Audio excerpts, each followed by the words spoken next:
Meeting की विधिवत कार्रवाई शुरू करने के लिए इस मीटिंग के संचालन का भार साथी इंदर सिंह को देता हूं, तो इस मीटिंग का संचालन करेंगे।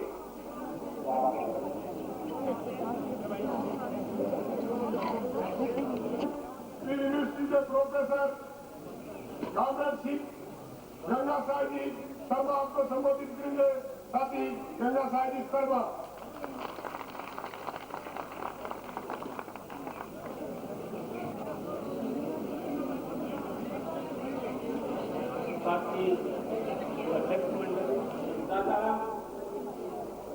साथी शोधान जी मंडीवाल, वो मंच के पीछे आने का कष्ट करें। साथी शोधान जी मंडीवाल। मजदूर, किसान, मेहनत और हर वर्ग के साथियों, आपको मालूम है कि तब से देश के अंदर विभिन्न प्रकार के लोग, कुछ कमल तबके के लोग, कुछ रहे हैं। आपने देखा होगा दादारामगढ़ के अंदर और सीकर जिले के दूसरी जगहों के ऊपर कई तरह के जाति घर बढ़ रहे हैं। ये लोकतंत्र की पहचान नहीं है। लोकतंत्र की पहचान है सभी जाति के और सभी धर्म के लोग चुनाव के अंदर जो मुख्य मुद्दे हैं समाज के, जो गरीबी का प्रश्न है, जो अशिक्षा का प्रश्न है, जो बेरोजगारी के ऊपर बैठे हुए हैं, जिन लोगों ने जिस प्रकार से उन्होंने अपना आचरण दिखाया है, उस आचरण को उजागर करने के लिए नए साथियों की आने की आवश्यकता है। साथियों, मैं ये बताना चाहता हूँ कि राजस्थान के अंदर हमारी पार्टी भारतीय कम्युनिस्ट पार्टी मार्क्सवादी ने हमने इसलिए नहीं उतारा है कि यहाँ जातिवाद की लड़ाई लड़ी जाए।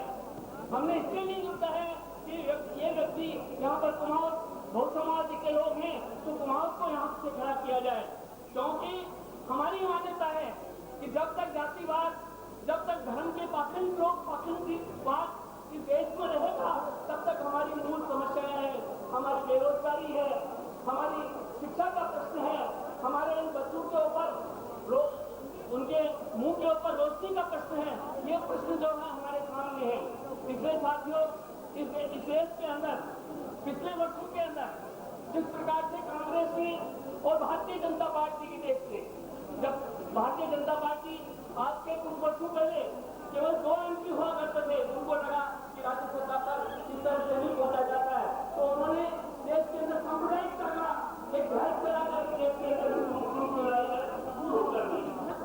मैं और अपने बच्चों को मुर्गी के बच्चे की तरह से वो उनके अंदर बैठाते हैं। साथियों, आज 55 साल की आजादी के बाद में हमारे देश के उस बच्चे का, जिसका ये भविष्य लेकर के हमारे आजादी के भगत सिंह और दूसरे लोग लड़ाई लड़ी थी, उसका भविष्य आज के अंदर इतनी बूझ की थी। आपने देखा होगा आपके विधायक नारायण सिंह जी हैं, आपने कभी आज को अखबारों में पढ़ते होंगे या कभी देखा नारायण सिंह जी ने दादारामगढ़ की जनता का कोई भी प्रश्न विधानसभा के अंदर रखा क्या?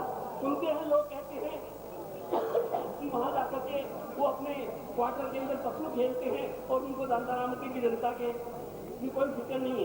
तो साथियों, वो आज आपके विधान के अंदर है, आज उनको पसीना आ गया हुआ। कांग्रेस हरपूर सिंह ने उनको चुनौती दी है। आज इस चुनौती के अंदर 1 तारीख को अपना बटन दबा करके कांग्रेस को जिताए। साथियों, कभी आपने वहां से सुखेल को देखा, कभी सुखेल को देखा, ये भ्रष्टाचार की पार्टी है। कांग्रेस पार्टी और बीजेपी दोनों भ्रष्टाचार की बात कह रहे हैं। आप उनको दर्शाना है बात देंगे। मैं केवल एक बात कह करके मेरा समाप्त करना चाहता हूँ, क्योंकि बहुत सी बातें हैं जो आपके सामने शिक्षा रखेंगे। साथियों, मुझे एक कहानी याद आती है कि चाइना के अंदर एक बूढ़ा बाबा जो पीछे माता बनने आ रहे हो, मंच के पास आने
विकास से कई साथियों, आज हमारे सामने जो समस्याएं हैं उस समस्याओं का एक ही जवाब है जो कि उस किसान ने कही है।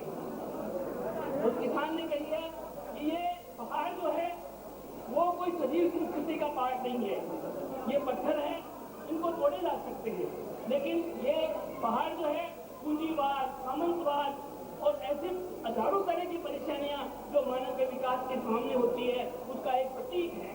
साथियों, आज हमारे देश के अंदर जो राजनीतिक व्यवस्था है, जो हमारे देश के अंदर दूसरी व्यवस्थाएं हैं, वो इस प्रकार से है, इस प्रकार के पहाड़ है, लेकिन ये कभी न भूलना कि ये कोई खत्म नहीं होने वाली चीज है, ये हम खत्म करके बताएंगे साथियों। इसलिए साथियों, बाबा ने कहा कि तुम सब लोग, गांव के सब लोग मेरा साथ दो, और गांव के सब लोगों ने साथ दिया उनका, और उन्होंने उस पूंजीवाद के पहाड़ को, उस साम्राज्यवाद के पहाड़ को, उस फिरकापंथी के पहाड़ को उन गांव वालों ने खत्म कर दिया। साथियों, मैं आपसे एक ही अपील करना चाहता हूँ, ये भारतीय जनता पार्टी, ये कांग्रेस की सरकारें, ये दूसरे तौर तरीके अपनी 11वीं लोकसभा का, विधानसभा का जो मतदान होने जा रहा है उसमें आपको कई चेहरे नजर आ रहे हैं। कई पार्टियां तो हूँ, नीति के हमारे जो सीनियर कांग्रेस हैं वो आपको बताएंगे। मैं ये बताना चाहता हूँ कि उन दो दूसरे कैंडिडेटों में और हमारा जो उम्मीदवार है उसमें अंतर क्या है। साथियों, आपने देखा पिछले 40 साल में कांग्रेस का राज, पिछले 50 साल में 8-9 साल बीजेपी का राज, और वो नेता भी देखे होंगे जो कभी कांग्रेस की टिकट पर लड़ते थे और बीजेपी को के फूल को सत्यानाशी का फूल बताते थे। किसान के खेत में यदि सत्यानाशी का फूल उग जाए तो फसल नहीं होती है, उस फसल वाले फूल को भी लोगों ने ग्रहण करके रंग बदल के आ गए। दूसरे लोग वो खड़े हैं जो जाति के नाम से, दूसरे वो खड़े हैं जो स्थानीयवाद, जातिवाद, सांप्रदायिकता के लोग, और वो लोगों का क्या विश्वास है कि आज वो किसी निर्दलीय के रूप में जाति के वोट, जाति का नाम लेकर या आरक्षण का नाम लेकर आपको बुलाव में डाल करके वोट ले रहे हैं। उनकी क्या गारंटी है कि वो अपनी जगह रह जाएंगे? आप कहीं भूल जाओगे और वो फिर किसी ऐसी पार्टी में चले जा सकते हैं जहां आपको धोखा दे करके सारी की सारी जनता को और जीत करके वो बिक सकते हैं। लेकिन आपका उम्मीदवार, मुझे इतना विश्वास है कि बिकेगा भी, और बिकेगा तो जनता बिगड़ी भी नहीं देगी। तो आपको मैं ये बताना चाहता हूं कि यदि हमारे किसान को, हमारे मजदूर को, हमारे विद्यार्थी को, हमारे बेरोजगारों को यदि सही रास्ते का उनको न्याय दिलाने की बात है तो साथी हम खुद जिंदगी को भूलिए तो वो आपकी बात करें। नहीं कर सकते वो पूरी परिवार से जो लोग आज खड़े हुए हैं, जो स्वास्थ्य के लिए खड़े हुए हैं, जिनको विश्वास नहीं है। आज तो कांग्रेस और बीजेपी के दर्जनों एमएलए 5-6 बार जीते हुए आज रंग बदल गए, आज पार्टियां बदल ली, लेकिन इस लाल झंडा का कोई भी आदमी इस तरह का कोई उदाहरण नहीं दे सकता, इतिहास नहीं इस तरह का। तो साथियों, ऐसे आप गवर्नमेंट की योग्य उम्मीदवार को चुनिए जो आपके वोट को बेचेगा नहीं, जो आपकी समस्याओं को विधानसभा में उठाए और जायज समस्याओं को उठाए। समस्याएं तो कुछ लोग भी उठाते हैं, लेकिन वो पूंजीपतियों की समस्याएं उठाते। आज हमारा शिक्षित बेरोजगार विद्यार्थी को पढ़ाई के लिए महंगे दामों में पढ़ाई करनी पड़ती है और कम पैसे के कारण आगे बढ़ नहीं सकता, और जो पढ़े लिखे हैं वो बेरोजगार होकर के सड़कों पर घूम रहे हैं। कई कलेक्टरों की जगह है वो में कलेक्ट नहीं है, स्कूलों में मास्टर की जगह पड़ी है, मास्टर नहीं है, और डॉक्टर, इंजीनियर, आप इतने मरीज हैं इस युग में तो मरीजों के लिए हॉस्पिटल सुनने पड़े हैं और डॉक्टर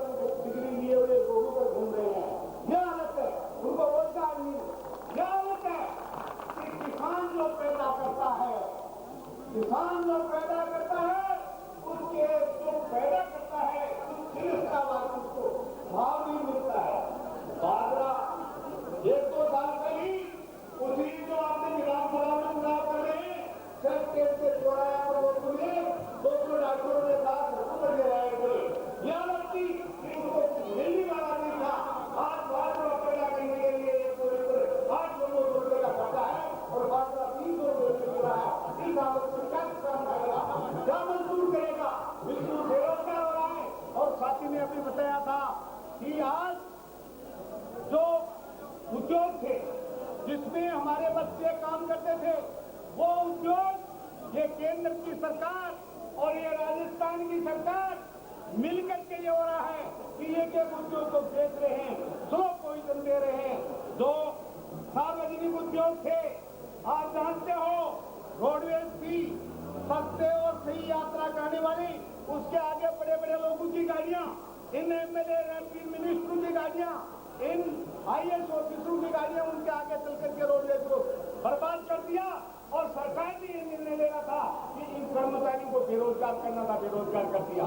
क्या बिजली बोर्ड का देख लीजिए हालत, धीरे धीरे ठेका दे रहे हैं, कभी वसूली का ठेका, कभी बिल काटने का ठेका, और लगातार ये ठेके दे करके बिजली को भी तो साथी कह रहे थे 2 तारीख से जमाई इसको प्राइवेट के हाथ में दे देंगे, वो डंडे से अपना बिल वसूली करेंगे। हम कह रहे हैं कि सरकार के हाथ में होते तो मुकाबला करे, लेकिन ये गुंडे आपस में गांव में इस तरह के पैदा कर देंगे, हमारे मतभेद हो जाएंगे। तो बिजली के मामले में इस लाल झंडे ने कितना संघर्ष किया, कोई पार्टी यहाँ करके खड़े दावे से कि मैंने बिजली का इतना जो कुछ किया। लेकिन जब भी इस तरह की बिजली की स्थिति हुई, चाहे जहाँ स्थानीय हो, चाहे ग्रेडू में हो, चाहे जयपुर की विधानसभा में, और आपने देखा था जयपुर की विधानसभा को चौतर ब्लाक की 8-11 बजे तक हम ही लोग थे सारे, तो उसको घेर करके और आपके भावों की बात करी, आपके बिजली की बात करी, और वो बिजली बढ़ानी पड़ी। तो ये निर्णय है, आज वोट के लिए वो कुछ टाइम आपको ज्यादा दे रहे, और मैं समझता हूँ कुछ दिन बाद नहीं मिलेंगे। तो जो उद्योग बड़े बड़े थे वो बेच रहे हैं, हमारे को उस तरह से बर्बाद कर रहे हैं। आज किसानों को भाव नहीं है, और किसानों को जमीन भी कम है तो पानी भी कम हो रहा है। स्थिति और भी भयंकर है। जो प्रकृति ने इस साल अच्छी बरसात हुई तो कुछ ठीक है, लेकिन इस 2-5 साल में पिछले में इतना बर्बादी हो गई कि लोगों को फसल के लिए कहीं पानी भी नहीं, और सरकार उन लोगों के लिए, बड़े शहरों के लिए तो फिर भी थोड़ी व्यवस्था करेगी, हमारे गांव और रानियों में बड़ी मुश्किल हो जाएगी। तो साथियों, इन सारे मामलों में आपको कामरेड हरसूर सिंह जी को ही सुनिए कि यदि विधानसभा में 200 में 199 दूसरी पार्टियों के थे और हमारे कामरेड अमराराम जी एक थे, तो वो हर बात में किसान का मामला आया, बिजली का मामला आया, बेरोजगारी का मामला आया, उसने अपने जिगर तन मन से उस पैरवी करी उस बात की कि इसमें इनके ऊपर अत्याचार अन्याय नहीं होने चाहिए, ये गलत नीतियां हैं आपकी, और इन नीतियों का विरोध किया। लेकिन कोई भी नेता हुआ इतनी 100% कांग्रेस के कभी कुछ विधानसभा में आप लोगों की आपकी जो मंशा है, आपकी जो इच्छा है, आपकी जो समस्या है, वो श्री हरसूर सिंह जी उस लोग विधानसभा में बोलेंगे आपकी बात को। कोई लोग पहले परसों हमारे गांव में नारायण सिंह जी आए, बूचासी में आए, और कुछ नोट लिए और जेब में डाल करके चल दिए। विकास किया, विकास किस बात का किया गया, बहुत बना दिया था। क्या बनाया? लोगों ने कहा सड़कें बना दी, मैंने सड़क बनाई, और को कोई बोलने का मौका नहीं दिया, आप ही बोल गए सड़कें बनाई। क्या बात है, बूचासी आया, मैं कहीं बिल्कुल पानी भी पेट का नहीं हिला, तुम्हारा तो नहीं हिला, इन लोगों का तो हिल गया।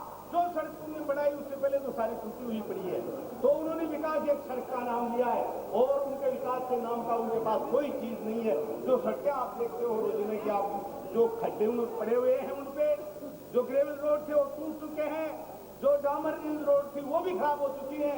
तो ये लोग सारा पैसा सड़कों में ठेकेदार बनाए, सरपंचों को पैसा दिया, वो नारायण सिंह जी को पहली मीटिंग में उनको एक किस्त दे गए, और वो सरपंचों के अलावा उनके साथ कोई नहीं है।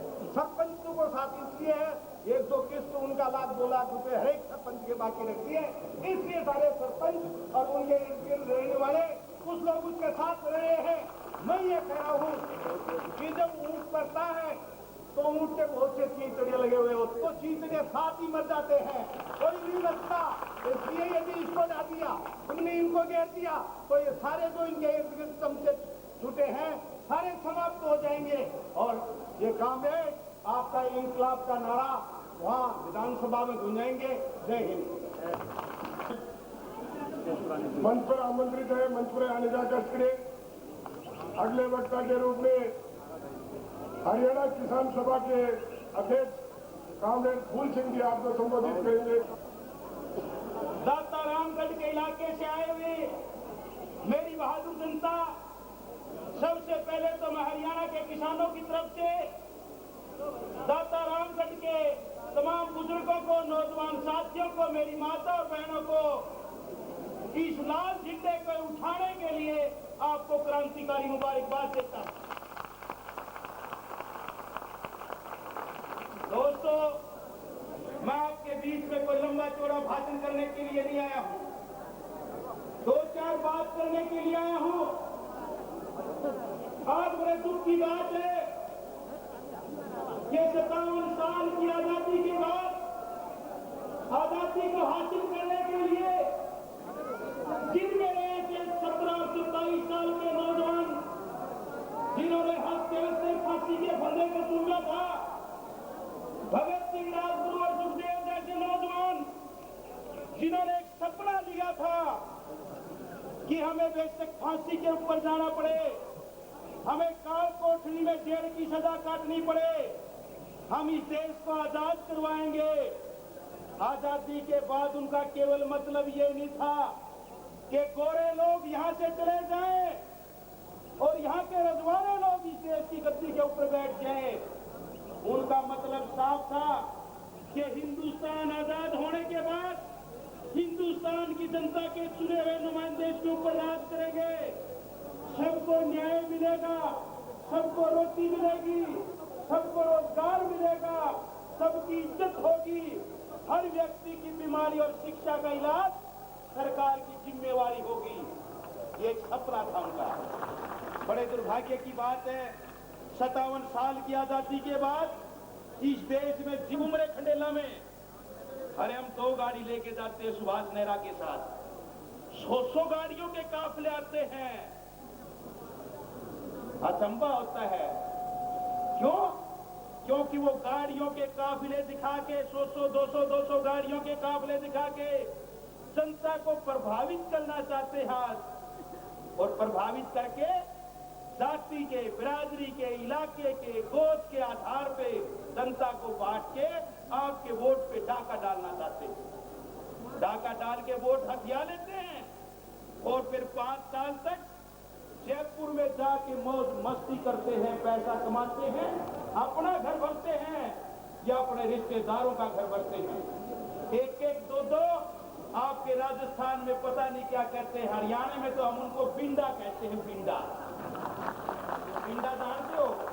जैसे कुल्हाड़ी ली हमने, अब ये नीम का पेड़ खड़ा है, कुल्हाड़ी का के पथाकड़ा जो लोहे का होता है उससे कोई व्यक्ति काटेगा, उससे नहीं कटेगी, पतली टेढ़ी भी नहीं कटेगी। उसमें लकड़ी का जिसको डालते हम बिंडा कहते हैं, आप पता नहीं इसको क्या कहते हो, हथड़ी कहते हो सर। अगर वो हथड़ी डाल दे, वो बड़े टेढ़ी को क्या, बड़े दरखत को भी काट सकती है।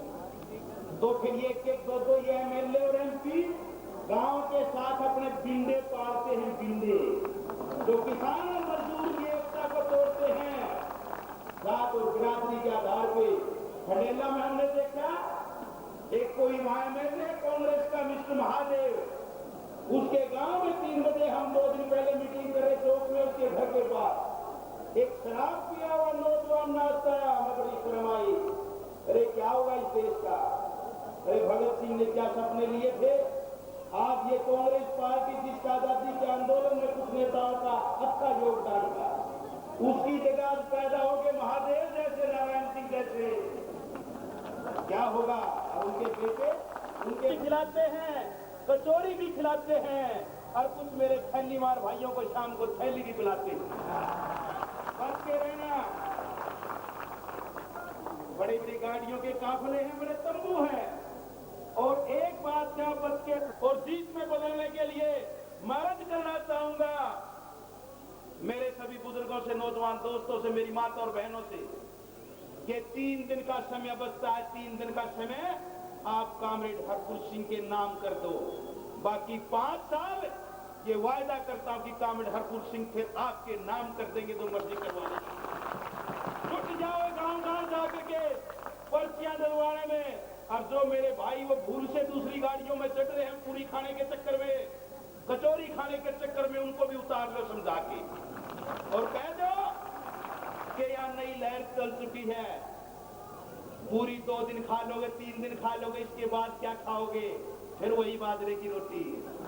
थैली 2 दिन मार लोगे, 3 दिन मार लोगे, अरे गाड़ियों में 3 दिन घूम लोगे, उसके बाद जो बिजली का ट्रांसफार्मर जलेगा तो आपको फिर ये ना गाड़ियों वाले दिखेंगे, ना तंबू वाले दिखेंगे, कामरेड हरपुर सिंह और कामरेड अमला राम दिखेंगे।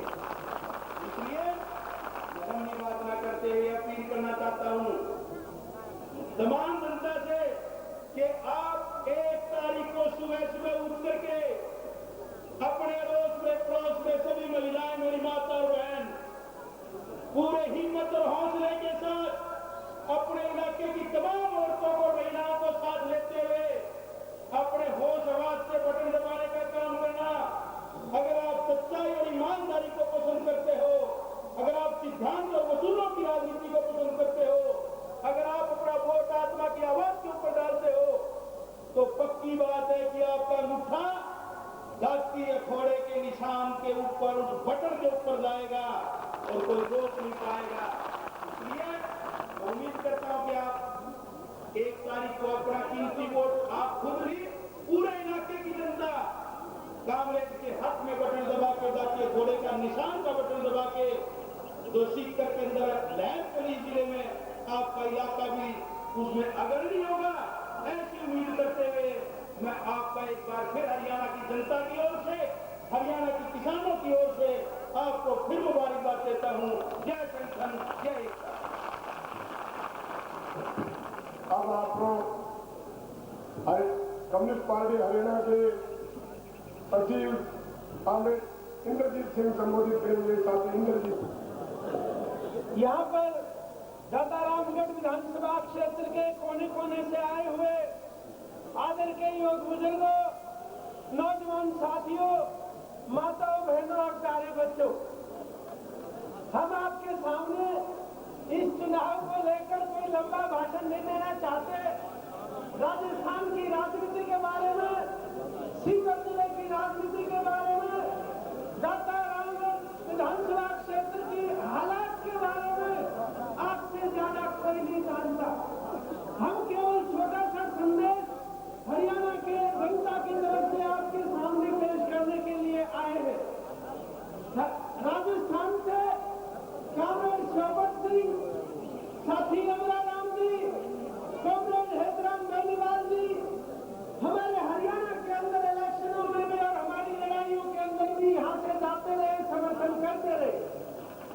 इसलिए हमारे साथियों ने भी ये कहा कि आप भी राजस्थान में जाके, जहाँ राजस्थान की जनता में खुशी हुई है कि एक विकल्प पैदा हो गया, मेहनत करने वाले का, किसान का, मजदूर का, कारीगर का, छोटे छोटे दुकानदार का, और स्कूल और कॉलेज में पढ़ने वाले विद्यार्थियों की राजनीति करने वाले का एक विकल्प यहाँ पर तैयार, एक बदल तैयार हुआ है। मजबूरी के अंदर कांग्रेस और बीजेपी के अंदर भटकते रहे लोग। क्या हाथ लगा 56 साल में? निराशा हाथ लगी, गरीबी हाथ लगी, भूख हाथ लगी, अपमान हाथ लगा, इज्जत आबरू खतरे में पड़ गई, देश की एकता खतरे में पड़ गई। लेकिन एक ऐसा बदल जिसके बारे में आने वाले वक्ता कॉमरेड हनन वाला, अभी आने वाले हाथ के बीच कॉमरेड सीताराम येचुरी दुनिया की राजनीति की चर्चा करेंगे। लेकिन हम एक बात जानते हैं, आप खुशकिस्मत हैं कि आपको ये बदल मिला। जिन 18 हलकों की बात की कॉमरेड ने अभी आपके सामने, उन 18 हलकों के अलावा जहां पर लाल झंडा नहीं खड़ा है, वहां की जनता में मायूसी है, निराशा है। लेकिन हाँ, ये आप खुशकिस्मत है और इससे हमारा भी हौसला बढ़ेगा। बहुत दूर दूर तक संदेश जाएगा। राजस्थान के अंदर जो जनादेश निकलेगा, आप 1 तारीख को जो बटन दबाएंगे उसका प्रभाव बड़ी दूर दूर तक जाएगा। हरियाणा में जाएगा, गुजरात में जाएगा, कलकत्ता में जाएगा, बॉम्बे में जाएगा। और हम आपको बता दें, ये दुनिया के अंदर जो साम्राज्यवाद जिस तरीके से कब्जा करना चाहता है, अपनी ताकत के बल पर अमेरिका जिस तरीके से दुनिया का सरदार बनना चाहता है,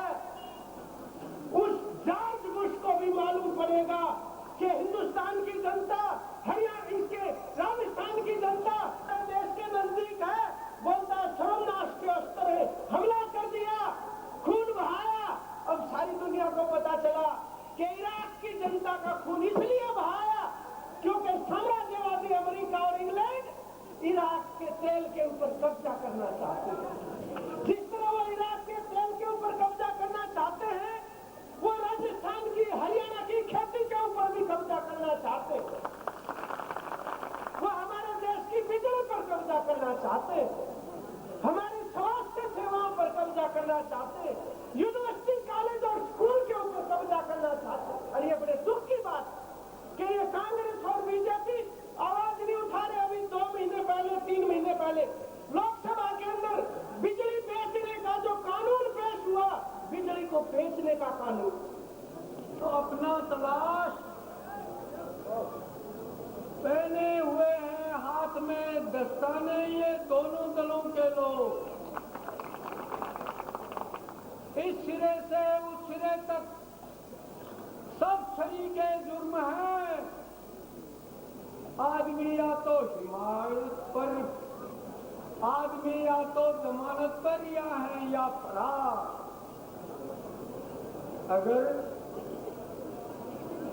अगर इन दलों को आप जयपुर भिजवाएंगे,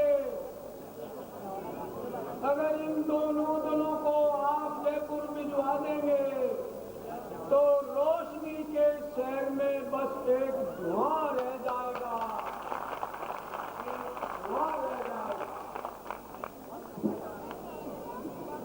आज की चुनाव नीति का शिष्टमंडल हमें उत्साहित करने के लिए आए हमारे हरियाणा के अध्यक्ष और सेक्रेटरी महोदय, हमारे भावी एमएलए, नौजवानों के साथी भाई हरसूल जी और मेरे साथ कार्यकर्ता साथियों, आज मैं आपके पास कोई बड़ी मीटिंग की बात करने नहीं आया। आपको बहुत सी बातें हमारे हरियाणा के बंधुओं ने बता दी और बहुत सी बातें हमारे राजस्थान प्रांत के सेक्रेटरी वासुदेव जी शर्मा और पोलिट ब्यूरो के सदस्य सीताराम रेड्डी, सेक्रेटरी के सदस्य भाई अनुराग बोला बताएंगे। हमारे अखबारों में और हर असेंबली में बोलने वाले एमएलए भाई हमारा नाम आपको संबोधित करेंगे। उनके बीच मैं आपको बहुत बड़ा भाषण नहीं दूंगा।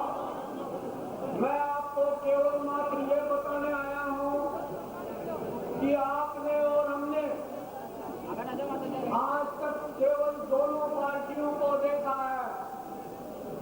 कभी कांग्रेस को राज्य सौंपा, कभी बीजेपी को राज्य सौंपा और दूसरे लोगों के वोट कम वोट आते रहे। प्यारे बंधुओं, आज वो बात नहीं है। मैं आपको ये बताने आया हूं कि ये दोनों पार्टियां, जैसा कि हमारे हरियाणा के सेक्रेटरी साहब ने कहा, ये बाजरा बेचकर तमाशा देखने वाले लोग हैं। बाकी आपस में लड़ते झूठे हैं, सच्चाई एक आपस में एक है। लड़ाई केवल मात्र यह है कि कुर्सी पर इसको मत बिठाओ, मुझे बिठा दो, बस। कोई लड़ाई नहीं, कोई सैद्धांतिक लड़ाई नहीं। इसको दूसरे उदाहरणों से मैं बता दूं। प्यारे किसान साथियों, साधारणतया देखने में यह आया है, तुलसी कृष्ण रामायण में तुलसीदास जी ने कहा, धीरज धर्म मित्रो नारी, लाल झंडा है। उस बात को आपने उस आंदोलन में दिखा दिया और 7 दिन तक धरना देकर उस सरकार को झुकाया। मैं पूछना चाहता हूं, अपने को लड़ाई का बताने वाले कोई भी कांग्रेसी साथी, उस समय कोई प्रधानमंत्री कोई हमारे लिए बिजली नहीं बनाती, ये बीजेपी की सरकार हमें 6 घंटा बिजली देती है, हमें अधिक बिजली चाहिए। ये बीजेपी की सरकार हमारे बच्चों को काम नहीं देती, हमें काम चाहिए। कांग्रेस सरकार के उम्मीदवारों ने सालाना काम देंगे, विद्यार्थियों के लिए पढ़ाई का सही इंतजाम करेंगे, महिलाओं की सुरक्षा का पूरा इंतजाम होगा। परंतु बंधुओं, आपने देखा कि वो नारे तो नारे रह गए। जितने 30 लाख लोगों की जो रिटायर्ड लोगों की जगह खाली हुई, उन जगहों को भरने का काम भी नहीं किया गया। और 10 घंटा बिजली तो दूर, 6 घंटा की जगह 5 घंटा बिजली दिया। कहते रहेंगे कि ये किसानों की सरकार नहीं है, अगर हम आ जाएंगे तो आपके लिए बिजली बनाएंगे, पेड़ बनाएंगे,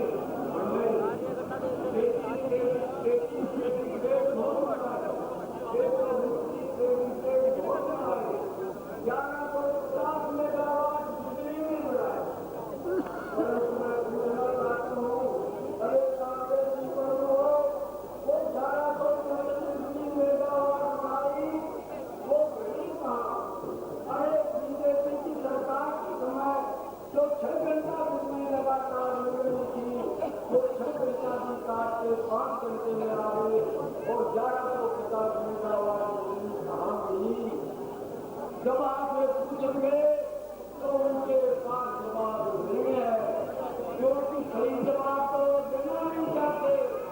और सही जवाब साथियों ये है, वो 1150 मेगावाट आपके लिए तो केवल नारा दिया आपकी बिजली बना रहे हैं।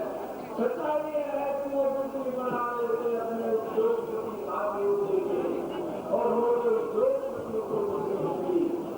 इन दोनों बातों से जिस समय ऐसी बात थी, हम कांग्रेस पर नाराज थे और कांग्रेस को 5 घंटा बिजली दे दी थी, तो 5 घंटा बिजली को भी धीरे से सिपाही उस समय अपराध हुए और लाल झंडे के खिलाड़ियों के अगवा होते हुए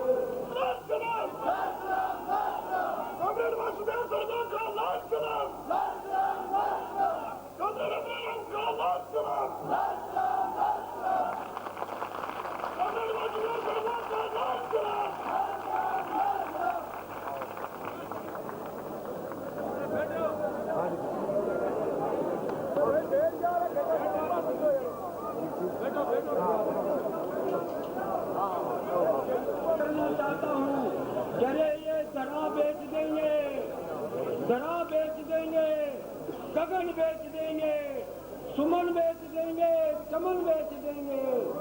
अगर आपने इनको फिर राज सौंपा, ये वतन के मसीहा वतन बेच देंगे। राताराम क्षेत्र से आए हुए सभी नागरिक बंधुओं, माताओं, बहनों और मेरे नौजवान भाइयों, मैं सबसे पहले अखिल भारतीय जनवादी महिला समिति की तरफ से आप सभी का अभिनंदन करती हूँ। और इसी के साथ मैं हाथ जोड़ करके आप सभी से अपील करना चाहती हूँ कि आप लोग 1 तारीख तक हर गांव, गली, मोहल्ले में हर मेरी माता हरपुर की माँ बनेगी, हर मेरी बहन कामरेड हरपुर की बहन बनेगी, हर मेरा पिता कामरेड हरपुर का पिता बनेगा और हर मेरा नौजवान भाई कामरेड हरपुर बनेगा। हरपुर बन करके हरपुर के पक्ष में काम करेगा। 1 तारीख को हर मतदान का मत करवाएगा हरपुर के पक्ष में, दांतड़ी हथौड़ा के निशान पे मोहर लगाएगा। और मैं आगे आपको बताना चाहती हूँ, जो आपने आज तक चुन करके सरकार बनाई है, आपके एमएलए ने और आपके लिए उन्होंने काम किया है। जो लोग आपके बीच में बड़े बड़े वादे लेकर के आए थे, जो केंद्र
लोग कहते थे कि हम सबको शिक्षा, सबको काम, महिलाओं का उद्धार करेंगे। महिलाओं का इन्होंने बहुत उद्धार किया, महिलाओं की सुरक्षा की इन्होंने। तो एक देश को आपके एरिया का मैं बताना चाहती हूँ कि इन्होंने ये उद्धार किया कि रानौली थाने की पुलिस एक महिला को रात को 12 बजे आकर के पुलिस के सिपाही उनको पीटते हैं, और ये केस हमने महिला समिति के लड़ा है और उनको न्याय दिलाया है। ये विकास किया है उन्होंने।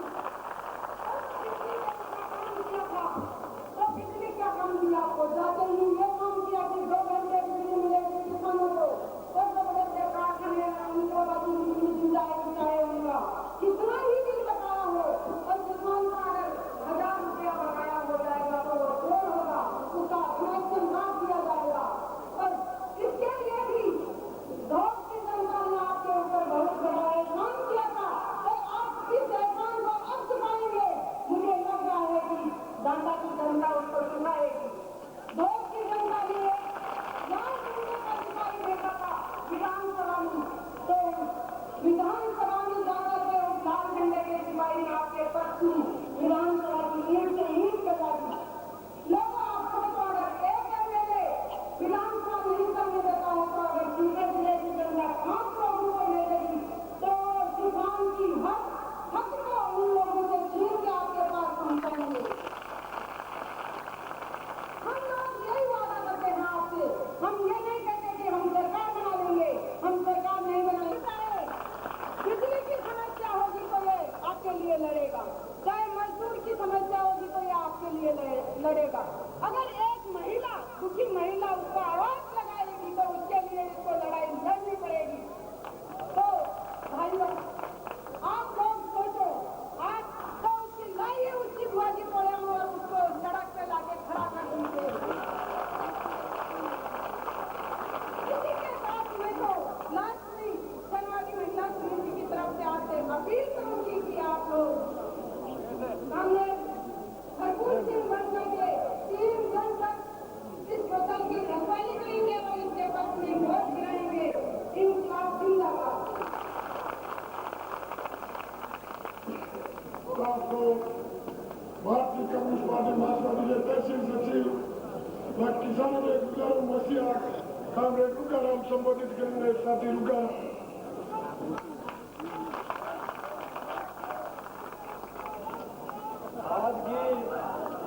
आज की सभा के अध्यक्ष जी, मंच पर विराजमान नेतागण, माताओं और बहनों, किसानों, नौजवानों और प्यारे विद्यार्थियों और मेरे प्यारे गांव दाता के नागरिक बंधु, साथियों, मुझे कम बोलने का आदेश मिला है मंच से, मैं मेरी बात शॉर्ट में बताऊंगा। साथियों, 2 पार्टियां मैदान में और हैं, और तो बाकी निर्दलीय वगैरह हैं, लेकिन ये 2 पार्टियां बीजेपी कांग्रेस भी आपके सामने इस मैदान चुनावी युद्ध में है, इस दंगल में है। साथियों, आप इनसे ये पूछो कि आपने इस 10 साल में या 15 साल में कभी भी किसान मजदूर की मदद की क्या? मैं आपको बताता हूं दावे से, मैंने सन 1977 में इस जनता के साथ इस दाता ग्रेड में शायद राजस्थान में ये पहली ग्रेड है जिसने यहाँ बिजली बोर्ड के अधिकारियों को सबक सिखाया। और उस टाइम पर कोर्ट भी सीकर था, रैयन ऑफिस भी सीकर था, रैयन ऑफिस भी सीकर था। तो साथियों, उस सीकर की कोर्ट में चढ़ते उतरते मेरी एरिया के 14 साल केस चला, हमारे 14 साल के ऊपर कोई बीजेपी कांग्रेस नहीं आई मैदान में, कोई भी नहीं आई, पूछने के लिए नहीं आई, आंसू पोंछने के लिए नहीं आई। साथियों, मैं दोबारा फिर बताता हूँ आपको, सन 1986 में जो विजिलेंस आती थी, पहले फ्लाइंग नहीं विजिलेंस, और देखो इनकी सोच बड़ा होशियार थे। सन 1986 में शिवलाल सिंह जाखड़ अय्यर था उस विजिलेंस का मालिक, और वो रामदेव सिंह बहरिया उस टाइम पर मंत्रिमंडल में था, उसका थाड़ा का बेटा साकू का था। कितनी चालाकी से हमारे राजपूत भाइयों के गोडास में करेक्ट काटे, उन्होंने देखा कि ये कांग्रेस तो जाट है, हमें थोड़ी पीटेंगे, और यहाँ मुर्गा बड़ा के रगड़ा इसी ग्रेड में दूसरी बार छिड़क रहा होगा हम दादू को। आपको पता है शायद आसपास के लोगों को सुप्रीम हाई कोर्ट में केस चल रहा है, हमारे 3 साथियों की सजा नीम का ताना छुई, हम ये दावे से कह सकते हैं हमने बार बार किसानों के लिए संघर्ष किया है, हमारा व्यक्तिगत स्वार्थ कभी नहीं देखा है। हम किसान के लिए लड़ते हैं और वोट मांगने का हक हमें है और उन गुंडों को नहीं है। साथियों, मैं फिर बताऊंगा आपको, हम बेरेवार बताता हूँ, सन 1996 जब आंदोलन चला तो इसी सुलह से फ्लाइंग आई थी ना, और ये हमारे साथी नौजवान उस फ्लाइंग को हमने भगाया, रेवासा तक पीछा किया, दूसरी बार फिर भगाई और आंदोलन भड़का, आंदोलन परवान चढ़ा और 60,000 लोग वहां स्टेचू से पड़ाव रखा और आपकी मांग पूरी हुई। बैरून सिंह को झुकना पड़ा, आपको 8 और 10 घंटे बिजली देनी पड़ी जख मार के। हमने लड़ाई लड़ी है, बीजेपी कांग्रेस का कोई नेता नहीं आया, कोई सरपंच नहीं आया, कोई डायरेक्टर नहीं आया, कोई विधायक नहीं आया, उन गुंडों को वोट देने क्या जरूरत है भाई? हम कैसे मांगेंगे वो? साथियों, मैं फिर बताऊंगा एक लेखा जोखा, आपने 2 साल पहले देखा नहीं होगा, फ्लाइंग आई थी, आरएसी, फारेसी, ढींगरार, पूछरार और इधर आ गई थी, हमारे गांव से निकली, हमारे गांव के लोगों ने हल्ला बचाया, फ्लाइंग आ रही है, फ्लाइंग आ रही है। हमने साथी हरपुर पर टेलीफोन कर लिया, साथी फ्लाइंग आ रही है, नाकेबंदी करो। इसी खेत के इलाके में पूरे नाडा, उस पूरे नाडे में उसको नाकेबंदी कर दी, हमने पीछा कर लिया, उसको घेर के बैठ के आपको बताऊंगा, उन्होंने धक्के दिया। हमने कहा करेंसी ब्याज माफ कर दो और हम बिल दे देंगे, करेंसी ब्याज माफ करो, जिनके दो। उन्होंने जगमार के हमें लिखित दिया, राजकारण बढ़वाया पूरे राजस्थान में। इसलिए ये नोटिस में 1 करोड़ का फायदा किसानों को हुआ। हम दावे से कह सकते हैं, हम संघर्ष करते हैं किसान के लिए। साथियों, अब मैं ज्यादा नहीं बोलूंगा और साथी खूब है, मेरे को कम बोलने का आदेश है। इंकलाब जिंदाबाद। हम आपको एसके कॉलेज के पूर्व अध्यक्ष साथी रामदेव सिंह को के संबोधित करेंगे। साथी रामदेव। मंच पर विराजमान नेतागण, दातारामगढ़ विधानसभा क्षेत्र के कोने कोने चाहे मतदाता साथियों, मैं आप लोगों को विस्तार से कहकर, विस्तार पूर्वक न बताकर सिर्फ आप लोगों को ये कहना चाहता हूँ कि आपके पास में पूरे 3 दिन भी नहीं है, आपके पास में 60 और 62 घंटे हैं। आप 60 से 62 घंटे यदि हरपुर सिंह के लिए काम करोगे, या हरपुर सिंह आपके लिए 60 महीने काम करेगा और दातारामगढ़ की जनता को, किसान को परेशान होने की जरूरत नहीं होगी। यह आप लोगों के लिए, आप लोगों का संघर्ष करेगा। साथियों, ये 2 दिन के अंदर आपको रात को सोने नहीं देंगे, आपको ये कहेंगे वो जाति जीत जाएगी, आप एक हो दो, किसान मजदूर नौजवान विद्यार्थी एक हो दो। यहाँ पर कोई जाति झगड़ा नहीं, यहाँ पर झगड़ा है तो किसान मजदूर का झगड़ा है। आप यहाँ से प्रण लेके जाओगे और आप लोग ये काम करोगे कि और जो खड़े हैं वो 5 का आंकड़ा 10 साल से ऊपर में पहुंच गए और के पास साथी हरपुर सिंह 50,000 मत लेके इनकी सबकी सामने जब करे। मैं आप लोगों से ये अपील करता हूँ, इसी के साथ मेरा स्थान ग्रहण करता हूँ। धन्यवाद। अब भारतीय कम्युनिस्ट पार्टी मार्क्सवादी के राज्य सचिव कॉमरेड वासुदेव जी शर्मा आपको संबोधित करेंगे। प्रोफेसर वासुदेव। भारतीय अध्यक्ष मंडल, मंच पे बैठे हुए साथीगण, इस सभा में भाग लेने वाली मेरी माताओं, बहनों, आदरणीय बुजुर्गों और नौजवान दोस्तों, अभी साथी रुक जी ने कहा कि उनको कहा गया है कि संक्षिप्त में बोलो।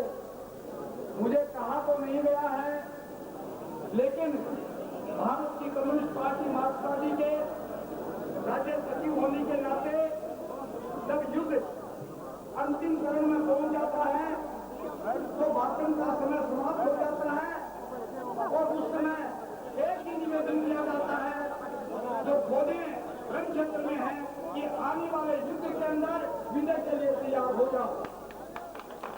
इसलिए मैं तो भारत की कम्युनिस्ट पार्टी मार्क्सवादी की ओर से आप जो माताएं, बहनें, बुजुर्ग और नौजवान यहाँ उपस्थित हैं और जिस भारी संख्या में उपस्थित हैं, उनसे एक ही निवेदन करूंगा, यह हमारे राजस्थान की आम जनता की आवाज है, राजस्थान की और उनकी ताकतों की आवाज है कि जितने लोग यहाँ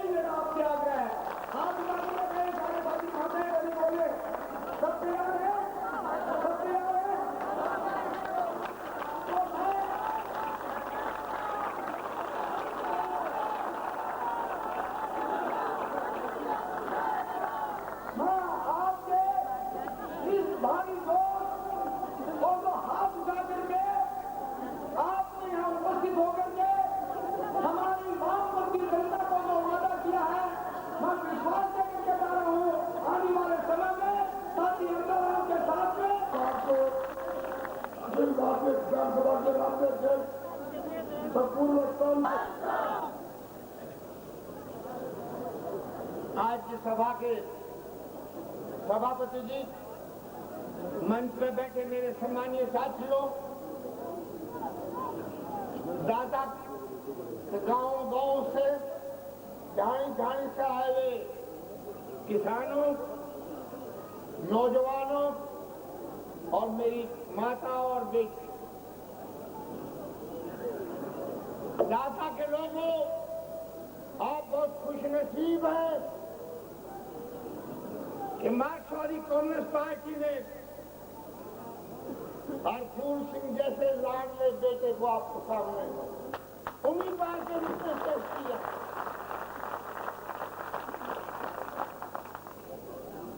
एक उम्मीदवार हमारी पार्टी का है, जिसने विद्यार्थी जीवन से नौजवानों की लड़ाई में, विद्यार्थी की लड़ाई में, किसान की लड़ाई में, मजदूर की लड़ाई में, हर गरीब के साथ मिलकर एक संघर्ष किया है। वो तपा हुआ हमारा योद्धा है।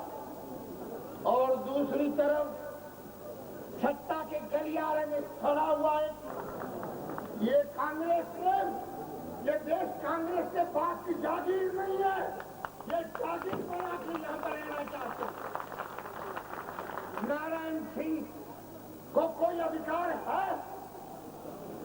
कितने दफा रह गए, इनके मुंह में दांत नहीं, इन्हें बोलने की शक्ति नहीं, इनमें चलने की शक्ति नहीं, फिर भी कहते हैं कांग्रेस हमारी माँ है। और अगर ये पड़ोस में महरिया जैसे लोग, ये सारी की सारी, ये किस तरह के बदनुमा दाग है देश के ऊपर। बदनुमा दाग इसलिए कह रहा हूं मैं कि इन्होंने इस देश को नर्क बना दिया। 56 साल की आजादी में मैं पड़ोस के चीन में जाके देख के आया हूं, जो पिनकियों का मुल्क, जो अफीमचियों का मुल्क, जिसकी आबादी 130 करोड़, हमारी आबादी 100 करोड़, हमारे पास ज्यादा उपजाऊ जमीन, हमारे दरियाओं में ज्यादा पानी, हमारा बेटा ज्यादा कमेरा, हमारा मजदूर ज्यादा ताकतवर, इसके बावजूद भी चीन ने अपने देश को स्वर्ग बना दिया और उन बेईमानों ने नर्क बना दिया। 2 तरह के देश बना, बीजेपी और कांग्रेस ने 2 तरह का देश। एक वो देश जो गांव में रहता है 80%, वहां पर बिजली नहीं, वहां पर खंभे पर लट्टू नहीं किसी गांव में, वहां पर सड़क नहीं, कीचड़ों से भरी हुई, कीचड़ से भरी हुई सड़कें, कंकर से भरी हुई सड़कें, ये है हमारे गांव की ग्रामीण की शक्ल। और दूसरी तरफ जो जहां पर ज्यादा लुटेरे रहते हैं, हेलो हेलो करने वाले सट्टेबाज रहते हैं, जो हमेशा सट्टा खेलते हैं, उन सट्टेबाजों की, उन लुटेरों की दुनिया में रबड़ जैसी सड़क मिलेगी, रबड़ जैसी सड़क। उनकी सड़कों पर मर्करी लाइटें 1,000 किलोवाट की मर्करी लाइटें, और गांव में 5 रुपए की खंभे पर लट्टू नहीं मिला। ये 2 तरह की नागरिक नहीं है। हमारा बच्चा बीमार हो जाए, उस गौशाला में जाएगा, सरकारी गौशाला में, जहां पर सिर्फ डॉक्टर बैठा है, दवाई नहीं। अगर ये हमारा बच्चा पढ़ने के लिए जाएगा, उस राजीव गांधी की 40 रुपए वाला मास्टर पढ़ाएगा हमारे बच्चों को, और अमीरों के बच्चों के लिए मोदी के school, saint Xavier school, public school, Pilani के स्कूल, महारानी स्कूल, महाराजा स्कूल, जहां पर 50-50 हजार रुपए फीस ली जाती है साल की। ये दुर्भावना, ये 2 तरह की व्यवस्था किसने पैदा की? कौन है जुम्मेवार इस बात के? ये नर्क किसने बनाया? इस देश का कमेरा तो नर्क भोगेगा और इस देश का लुटेरा स्वर्ग की जिंदगी मिलेगा। हमको ये मंजूर नहीं। इसकी जुम्मेवार कौन है? आपको कॉमरेड अमरा बताएंगे, बाकी और दूसरे साथी बोले। मैं तो एक ही बात कहना चाहूंगा कि ये भाजपा और ये कांग्रेस विनाश काले ये प्रतिबुद्धि सारे के सारे जब टिकट नहीं मिली यही कांग्रेस के नेता थे जो पुतले जला रहे थे सोनिया गांधी, यही लोग थे जो भाजपा के नेताओं के पुतले जला रहे थे। और आज वसुंधरा राजे जो भावी उम्मीदवार है, मुख्यमंत्री की भावी उम्मीदवार, यानी शादी से पहले मुझे का नाम रख दिया।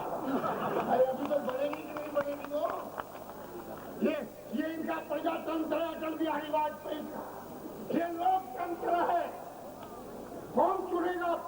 एक परिपाटी है लोकतंत्र में, विधानसभा में बहुमत के हिसाब से नेता का चुनाव होता है, बहुमत का चुनाव होता है नेता का।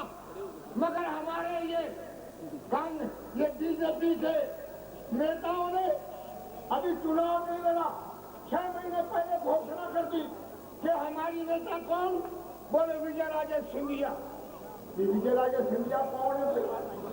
ये कहां से आई है? इनका चरित्र क्या है? क्या बताओ तो सही। इनकी योग्यताएं क्या है? वसुंधरा जी की योग्यताएं क्या है? बोले साहब ये राजपूत के घर में पैदा हुए, बहुत खुशी की बात, तो बुरी बात हुई राजपूत के घर में पैदा होना। और फिर बोले जाट के घर में आई है, मैंने कहा ये भी अच्छी बात, कोई बुरी बात नहीं। हमारे देश के अंदर जाती है शादियां हो, खुशी की बात, बदनामी की बात नहीं। और फिर बोले ये गुजर की सदी है गुजरों की, इसका मतलब क्या है तुम्हारा? ये सेवा है तुम्हारी, इसके आधार पर वोट लेना चाहते हो तुम। अभी एक ड्रामा हुआ, आपने देखा ड्रामा, सीकर से ही शुरू हुआ, बोले जाट इकट्ठे हो जाओ। बोले अच्छी बात, कौन से जाट इकट्ठे होने वाले? अभी बलराम जी जाखड़ और मेहदिया दोनों इकट्ठे बैठे जाट सभा में, दोनों इकट्ठे बैठे हैं जो आपसे अलग अलग वोट मांग रहे हैं। एक भाजपा का नेता मेहदिया, एक कांग्रेस का नेता बलराम जाखड़, दोनों। कोई पार्टी रहेगी, मर्जी की नहीं मर्जी पार्टियां, ये जाट के ये कबीला सरदार बन गए। अब कबीला सरदार है, ये कांग्रेस के नेता नहीं हो सकते ऐसे लोग, ये भाजपा के नेता नहीं है। फिर बोले राजपूत एक दो। अभी राजेंद्र राठौड़ और खेत सिंह राठौड़ दोनों इकट्ठे बैठे। हमने कहा तुम्हारी कांग्रेस कहाँ गई? हमने पूछा तुम्हारी बीजेपी कहाँ गई? बोले साहब बीजेपी की बात जोड़ो, वहां से ये तुम्हारा भला करे। अभी बामन इकट्ठे हुए, घनश्याम बड़े जोर से बोलता है और आपका राजेंद्र पारी, दोनों इकट्ठे हो गए। अब ये जातियों के नाम पर इस देश को तोड़ रहे, ये जातियों के नाम पर, धर्म के नाम पर इस देश को रोना चाहते हैं। इनके सामने ये समस्या नहीं कि किसान को बिजली कैसे मिलेगी, इनके सामने ये समस्या नहीं कि करोड़ों पढ़े लिखे नौजवान जो रोजगार के लिए भटक रहे हैं, उनकी समस्या का उनके सामने कोई चर्चा नहीं। इनके सामने किसी मजदूर का फिक्र नहीं, इनको किसी गरीब का फिक्र नहीं, इनको इस देश का फिक्र नहीं, इनको फिक्र अब जातियों का हो गया। अब ये कबीला सरदार है, इसलिए मौका है किसानों सोचुनार की, आगे बारी उल्लार की। इनको बच्ची बढ़ाओ, इनको बताओ, पाठ पढ़ाओ कि इस देश के लोग समझदार हैं। तुम क्या समझते हो? अरे जाट सरदार, जाटों का रहनुमा पिरानिया जी पिछले चुनाव में फतवा दे गया था हमारे कमला के खिलाफ, और फतवा दे गया था महिला के पक्ष में। वो एक बेटे की टिकट में मर गया।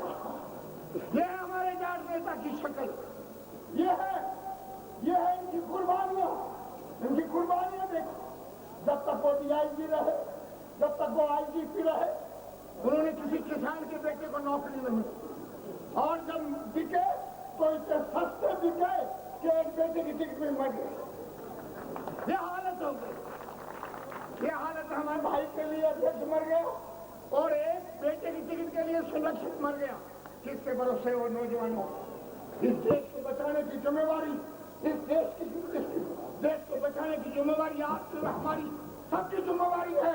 ये देश हमारा है, इसको हम स्वास्थ्य बनाएंगे, इस देश को खुशहाल देश बनाएंगे, ये हमारी तमन्ना है। इसीलिए लाल झंडा उठाया है। हमें हमारे सामने भी रहा। मैं 4 दफा विधानसभा में रहा, मुझे मौका मिला पार्लियामेंट में जाने का।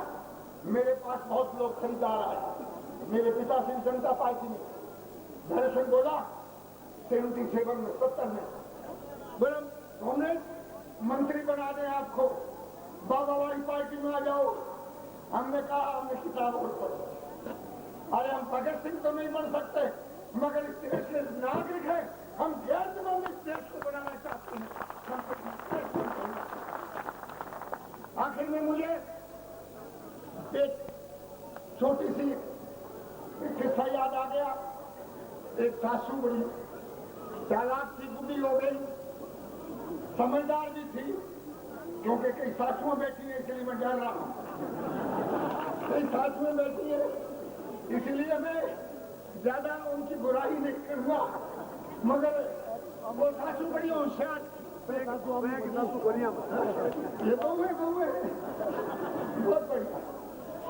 सासू बड़ी समझदार थी। उसने बहू को बुलाया, घर में बहू आई नहीं, बोला बेटा ये संभाल घर तेरा ही, ये संभाल घर में तो बुद्धि हो गई है, अब मेरे से काम नहीं होगा। ये पशु डंगर, ये गाय भैंस, ये भेड़ बकरी, इनकी सेवा कर और ये चाबी संभाल घर की, घर तेरा ही है। मगर एक बात का ख्याल रखना बेटा। बोलो क्या सासू जी? बोलो ये दीवारी की रोटी, क्या कहते हो? गिलोड़ी, ये दीवारी गिलोड़ी और शक्कर वाली आंटी, ये मत छेड़ना बेटा, बाकी करते रहना। हमारे साथ भी यही किया है। बड़ा काम करो नरक भुगतो, किसानों काम करो नरक भुगतो, मजदूरों काम करो नरक भुगतो। ये हमारे साथ भी यही हुआ। और सासू अब चूरमा चूरे रोज बीजेपी कांग्रेस के नेताओं की तरह रोज चूरमा चूरे, कभी हलवा खाए, क्योंकि गिलोड़ी और शक्कर तो उसके कब्जे में थी ना, सासू के कब्जे में, तो उसको दया नहीं आई। उस बहू ने एक दिन इंतजार किया, 2 दिन इंतजार किया, अब दूध वो निकाले, बिनोना वो बिनोए, घी सासू खाए, ये कैसे? तो बहू से रहा नहीं गया।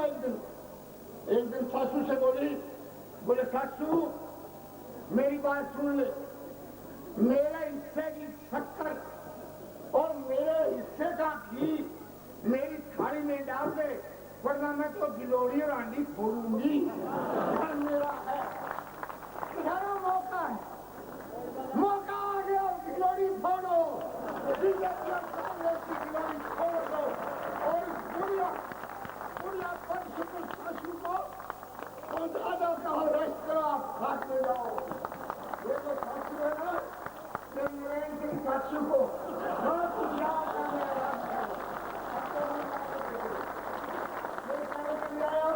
बहुत बहुत धन्यवाद, आपने इस बात को सुना। हमें साथी रामेश्वर सूर्य के द्वारा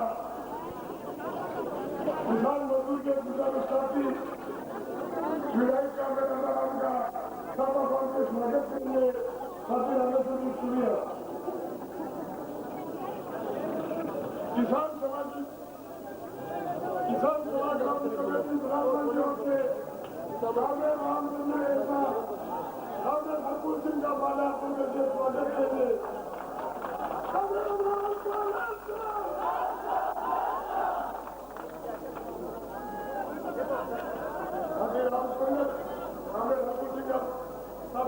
स्वागत करेंगे।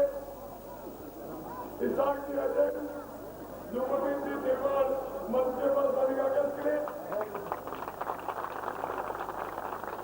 प्रमोद कड़िया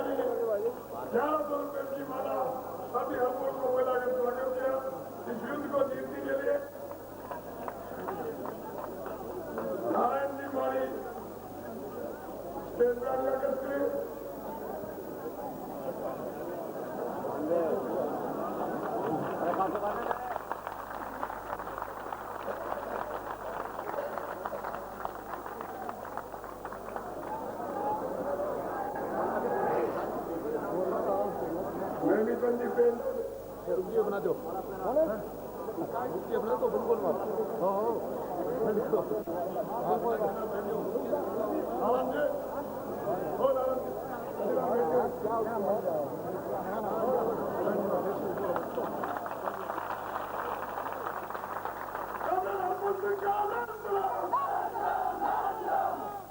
साथी डिवीजन के अंदर मैं जगपाल सिंह जी मारी स्टेज पे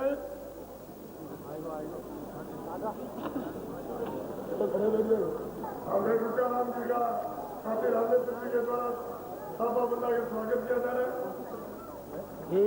अब किसान की एजेंट पर सुमतिन जी निर्माण 5100 रुपए का आर्थिक सहयोग देकर कांग्रेस हरपुर सिंह को युद्ध को जीतने के लिए आर्थिक सहयोग दे रहे किसान की एजेंट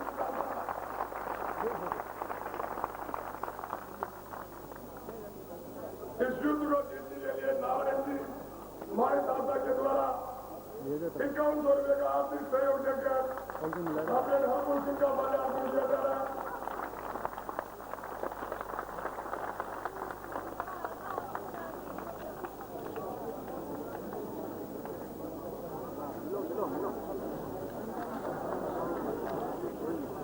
हाँ ठीक है खड़े हो जाओ पास में खड़े रहो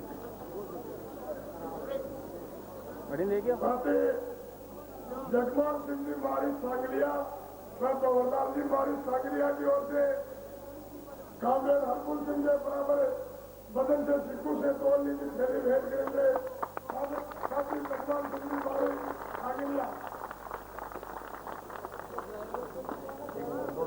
जगमोहन सिंह जी का ड्राइवर जगमोहन सिंह की बात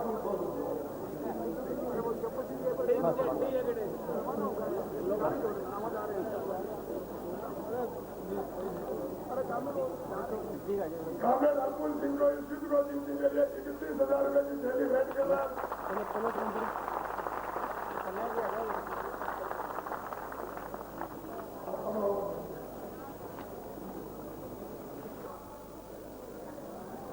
कांग्रेस चौपत सिंह जी विधायक अमराराम जी कांग्रेस जवाहर सिंह जी और रुद्राराम जी और मंच पर विराजमान मंचस्थ अतिथि और नेतागण दातारामगढ़ विधानसभा क्षेत्र के गांव-गांव और ढाणी-ढाणी से आए हुए मेरे प्यारे सम्माननीय किसान नौजवान और विद्यार्थी दोस्तों माताओं और बहनों सबसे पहले तो मैं आपका बहुत बहुत धन्यवाद और स्वागत करता हूं कि आज आपने पूरे दाताराम क्षेत्र के विधानसभा क्षेत्र के एक गांव और ढाणी से इस दाता में आकर तो चुनौती उन लोगों ने थी उस चुनौती को दिखा दिया और महायुद्ध को जीत के दिखाने का जो काम किया है उसके लिए आपको धन्यवाद दूंगा। साथियों जहां तक इस चुनाव का सवाल है इस चुनाव में राजनीतिक पार्टियां भी आपके बीच में आएंगी जिनकी एक की सरकार दिल्ली में है भारतीय जनता पार्टी और दूसरे की सरकार हमारे राजस्थान में कांग्रेस पिछले 5 साल से हमारे प्रदेश में कांग्रेस की सरकार रही है इस सरकार से पहले 8 साल तक भारतीय जनता पार्टी के भैरव सिंह जी की सरकार नहीं थी 12 से 18 घंटे किसानों को बिजली मिलती थी उस भारतीय जनता पार्टी की सरकार ने बहुत बड़ी बड़ी फ्लाइंगें भेजी थी अभी रुकाराम जी बता रहे थे आपको कि फ्लाइंग को यहां से पीट के भगाने का काम भी इस लाल झंडे ने किया था 7 दिन तक जयपुर में पड़ाव रखा था इस कम्युनिस्ट पार्टी मार्क्सवादी ने कामरेड अमराराम और वासुदेव कामरेड चौपत सिंह के नेतृत्व में और 7 दिन तक उस भारतीय जनता पार्टी के सिंह की छाती पर मूंग दल के उसको झुकाने का काम किया था इस किसान और इस लाल झंडे के डर से किसान की पकती हुई फसल के लिए 8 और 10 घंटे की बिजली की घोषणा करवाई थी और जो फ्लाइंग के नाम से जो लूट थी उस लूट को बंद करवाने का काम किया था उसके बाद हमारे प्रदेश में विधानसभा के चुनाव की घोषणा हुई। कांग्रेस के पास बहुत बड़ा मौका था। कांग्रेस ने नारा दिया था कि हम जो भारतीय जनता पार्टी की सरकार की जो लूट है, इस लूट को हम बंद करेंगे। किसान को सस्ती बिजली देंगे, फ्लाइंग के नाम से लूट बंद कर देंगे और 8 और 10 घंटा बिजली देंगे। लोगों ने विश्वास किया और 153 का बहुमत कांग्रेस को दिया था, नारायण सिंह जी वाली पार्टी को दिया था। नारायण सिंह जी गांव-गांव में गए थे उस समय और कहा था हम तो विरोधी दल में रह गए, यदि हमारी सरकार होती तो ये फ्लाइंग की और नर्सरी की और 11,000 रुपए की लूट और बिजली 3-4 घंटे की जो किसान की फसल जलाने का काम किया था हमारी सरकार नहीं करती। और लोगों ने वोट दिया थे, लेकिन वोट देने के बाद नारायण सिंह जी की सरकार ने सबसे पहला जो काला कानून राजस्थान की विधानसभा में पेश किया। अरे बिजली से हमारा विकास हुआ था और बिजली की लूट में छूट करने का नारा देके गए थे, लेकिन पहला काला कानून आया। बिजली जो देने की सरकार की जिम्मेदारी थी, बिजली बोर्ड था। बिजली बोर्ड को तोड़कर 5 कंपनी बनाने का विधेयक, निजीकरण का विधेयक राजस्थान की विधानसभा में पेश किया। नारायण सिंह जी और इनकी पार्टी के 153 जो किसान के नाम से जीत के गए थे, खेतों की तरफ हाथ खड़ा कर दिया। बिजली बेचने के किसान की तरफ हाथ खड़ा नहीं किया। भारतीय जनता पार्टी के 53 थे, बोले हम भी निजीकरण का पक्ष लेते हैं। कांग्रेस और बीजेपी ने निजीकरण के पक्ष में, सेठों के पक्ष में हाथ खड़ा कर दिया। अरे आज हमें धन्यवाद देना चाहिए उस देश की जनता को कि कांग्रेस अमराराम को चुन के भेजा था।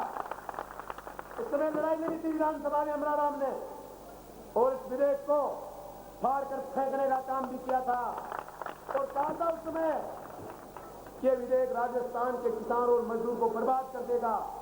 अरे वो बीजेपी और कांग्रेस वालों, किसान के नाम से जीत के आए हो, यदि है आप में थोड़ा बहुत भी जमीन तो मेरे साथ आओ, इसकी खिलाफत करो। लेकिन कोई नहीं आया, क्योंकि चुनाव में पैसा वो शेष देते हैं किसान को बावला बनाने के लिए। ये कोई नहीं आया, गांव के गरीब को बावला बनाने के लिए पैसे वहां से आते हैं। निजीकरण का विधेयक लागू हो गया। 4 साल में जो स्थिति हुई आपसे छुपी हुई नहीं है, ज्यादा बताने की जरूरत नहीं है। वीसीआर के नाम से रोज नोटिस आते हैं। हमने अभी गांव का दौरा किया। एक गांव में, किसी गांव में 10 किसान है, किसी में 5 है। बोले वीसीआर का कागज आ गया। फ्लाइंग तो आई नहीं आई, लेकिन वीसीआर वाला कागज सबके आ गया। बोला 12 की जगह 15, 7 की जगह 10, 5 की जगह 10, सबके वीसीआर आ गया और घर वाले भी लिए फिर रहे हैं उस वीसीआर के नोटिस को। स्थिति ऐसी है। अरे बिजली का बिल जिस समय हम नारायण सिंह जी को ठप्पा लगा रहे थे कांग्रेस को, 400 रुपए वाला बिल, 10 HP की मोटर का 400 रुपए का बिल आता था। वो बिल आज 2 महीने का 2100 रुपए का आता है। 2.5 से 3 गुना बढ़ाने का काम किया है सरकार ने। 40 पैसे यूनिट वाली बिजली आज यदि किसान कनेक्शन लेगा, तो वो बिजली, ये नर्सरी वाला 11,000 वाला पोल और स्पेशल वाला 11,000 वाला चंद्रभान वाला पोल आज आपको 13,000 में मिलेगा और 3 रुपए यूनिट में बिजली मिलेगी फार्म हाउस योजना में, और कोई योजना नहीं है। 10 गुना बढ़ाने का काम इस सरकार ने किया है। और घरेलू लाइट के जिनके कनेक्शन है, दांता में मेरे जो भाई दांता के साथी हैं वो आवाज सुन रहे मेरी, जिनके घरेलू लाइट का कनेक्शन है, बिजली का बिल आता था 30 और 35 और 50 रुपए, आज वो निजीकरण के बाद पूरा 300 और 400 और 500। और लोगों ने गांव में मेरे को बताया कि मेरे पास 1000 का भी बिल है। 1000 रुपए तक लूटने का काम इस सरकार ने किया। और बिजली पूरे 4 साल में दाता में कभी रात को आई नहीं। पूरा का पूरा अंधेरे का टैक्स लिया था। अंधेरे का टैक्स लेने का काम इस सरकार ने किया। मेरी माताएं और बहनें बैठी हैं, मालूम है बिजली कैसी आई 4 साल में। रात को कभी नहीं आई। बिलोवना आजकल बिलोवना भी मशीन से करते हैं। कभी 4 बजे उठ के किया, कभी आधी रात को किया, कभी रात की 10 बजे कर लिया। और कभी 2-3 दिन नहीं आई तो कभी पड़ोसन के झेलना ढूंढती फिरी थी। मैंने 2 दिन का पड़ा है। यह हालत पैदा इस नारायण सिंह जी और इस कांग्रेस की सरकार ने की। नौजवान को लूटने का काम किया। बहुत बड़ा नारा दिया था कि हम बेरोजगारों को रोजगार देंगे। 7 साल से घटा के 58 साल की रिटायरमेंट की आयु, 30,000 पद लोग खाली हुए। दूसरे आदेश ने उनको समाप्त कर दिया कि हमारे पास खजाना खाली है। मेरा नौजवान यदि नौकरी करेगा, माँ बाप ने 30 साल खून पसीने की कमाई का पैसा लगा के अपने बेटे को पढ़ाया था, लेकिन नौकरी के लिए वो जाएगा। बीए किया, बीएड किया, बीएसटीसी किया, नर्सिंग किया, लेकिन नौकरी के लिए उन गांवों में जो दलाल है उनके चक्कर काटने पड़ेंगे। बोला मेरे को भी राजीव गांधी में 40 रुपए में लगा दे। ये मेरे नौजवान की इस सरकार ने कितनी बड़ी बेइज्जती की है। पढ़ने वाले जो विद्यार्थी हैं, पढ़ाई करके जाते हैं सीनियर में, कॉलेज में जाते हैं। राव राजा कल्याण सिंह के टाइम की एक कॉलेज है सीकर जिले में। उसके बाद 56 साल की आजादी में कोई कॉलेज नहीं खोला। एक किसान के एक कुआ था जिस गांव में, आज 100 कुएं खुद ने खोल दिए उस गांव में। लेकिन 56 साल की आजादी में एक कॉलेज था सरकारी, वो चल रहा है। हमारा विद्यार्थी एडमिशन के लिए जाएगा, एडमिशन नहीं मिलेगा, परसेंटेज फर्स्ट डिवीजन वाले को नहीं मिलेगा। उनके लिए खोल दी कॉलेज। वाजपेयी जी और गहलोत की सरकार ने सेठों से सौदा कर लिया, निजीकरण कर दिया शिक्षा का। टोटी जीवाड़ी, मोदी जीवाड़ी, गोइंका जीवाड़ी, शोभा सरिया जीवाड़ी। तो सेठ जितना बड़ा है उतनी बड़ी उस कॉलेज की फीस है। 10,000 से लेके 1 लाख रुपए तक हमारा भाई गांव का पढ़ नहीं सकता। ये स्थिति पैदा इस सरकारों ने की। हमारा जो मजदूर अकाल रात में बेकार रात में काम चला, मजदूर मजदूरी पे गया था, इस नारायण सिंह जी वाली सरकार ने तय कर दिया था कि एक मेट भी बना दिया उनके लिए, मजदूरों के लिए, कि मेट की 10 बाई 10 की टोकरी तवाई की तोड़ में नाप देगा, और जो हमारी गरीब तबके की माँ बहन है वो टोकरी खोदने के लिए जाएगी तो पूरी 100 मन पत्ती मिट्टी 200 मीटर दूर पहाड़ पे डालेगी तो 1 हाथ बन जाएगी। हमने घेराव किया था उस कलेक्टर का। अमरा राम के नेतृत्व में 5,000 औरतों ने तगारी और पावड़े के साथ, और कहा था उस कलेक्टर को कि बेटे तेरा कोई आरएसपी का बहुत बड़ा जवान है तो वो टोकरी तू 12 घंटे में खुदा के डला दे, फिर हमारी माँ बहन को 1 आदमी दे देना। लेकिन कहा था कलेक्टर ने, बोला नियम तो नारायण सिंह जी गहलोत जी बनाते हैं, बोला हम थोड़ी बनाते हैं। हमने कहा था कि नारायण सिंह बनाए थे, गहलोत बनाए, हमारा प्रतिनिधित्व है, हम घेर के बैठ गए उसको। और अंत में सरकार से बात की थी, सरकार ने कहा ठीक है सीकर जिले में 60 रुपए तय कर दो, बाकी जिले तो रोड़ा मत करना। बोला सीकर जिले में 60 रुपए दिलवाने का काम इस लाल झंडे और कम्युनिस्ट पार्टी ने किया था, हमारे माओ बहनों को मिलकर। दूसरी तरफ वो सरकार मैरिया जी ऐसे गांव गांव में बहुत बड़ा नारा दिया था, बोले आरक्षण सबको दिलवा दूंगा। बाबा पगड़ी को सवाल है, वोट मैरिया जी देना है, लोग पगड़ी का सवाल पर वोट देगा। खूब वोट दिया, मैरिया जी जीत गए, मंत्री बन गए, वाजपेयी जी प्रधानमंत्री बन गए। लेकिन जीत कर जाने के बाद गहलोत और नारायण सिंह की सरकार ने किसान की लूट की, बिजली से किसान को लूटा। और दूसरी तरफ वाजपेयी की सरकार और मैरिया जी की सरकार ने किसान का तो सबसे उपयोगी डीजल, अरे डीजल बिजली के बाद सबसे उपयोगी है। मैरिया जी को जब ठप्पा लगा रहे थे, डीजल की कीमत 8.5 रुपए थी। सरकार बनने के बाद 13 किया, 15 किया, 18, 19, 20 और 22 और 23 और 24 तक बेचने का काम उस सरकार ने किया। किसान को लूटने का काम किया। 3 रुपए भी कम कर दिए, बोले माने भी 4 स्टेटों को छूट क्यों मिल जाए, वोट को छोड़ दो। 3 रुपया कम कर दिया, 20-21 कर दिया। या बिजली भी दे रहे हैं बार कर वोट के लिए कर दिया। तो मैं आपको कहना ये चाह रहा हूं कि किसान जो चीज खरीदता है, गाँव का गरीब जो चीज खरीदता है, चाहे बिजली होते हैं, डीजल होते हैं, खाद होते हैं, बीज होते हैं, दवाई होते हैं, कपड़ा हो, तमाम की तमाम चीजें 10 साल में 10 गुना महंगी हुई है। और जो चीज किसान पैदा करता है, धरती माँ का कलेजा पीट के अपना खून पसीना बहा के अनाज पैदा करता है, अनाज जब मंडी में लेके जाएगा 10 साल पहले वाला भाव आपको आज नहीं मिलेगा।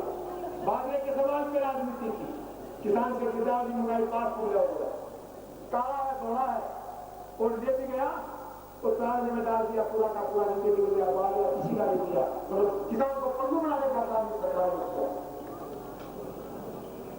बाजरे का सवाल, 5 साल पहले बाजरे की 3 बोरी में 1 डीजल का ड्राम आता था। मेरा कोई किसान भाई डीजल लाता सब बेचा 3 बोरी बाजरे में 1 डीजल का ड्राम 3 बोरी बेचते था और इस तरह की खेती कर लेता।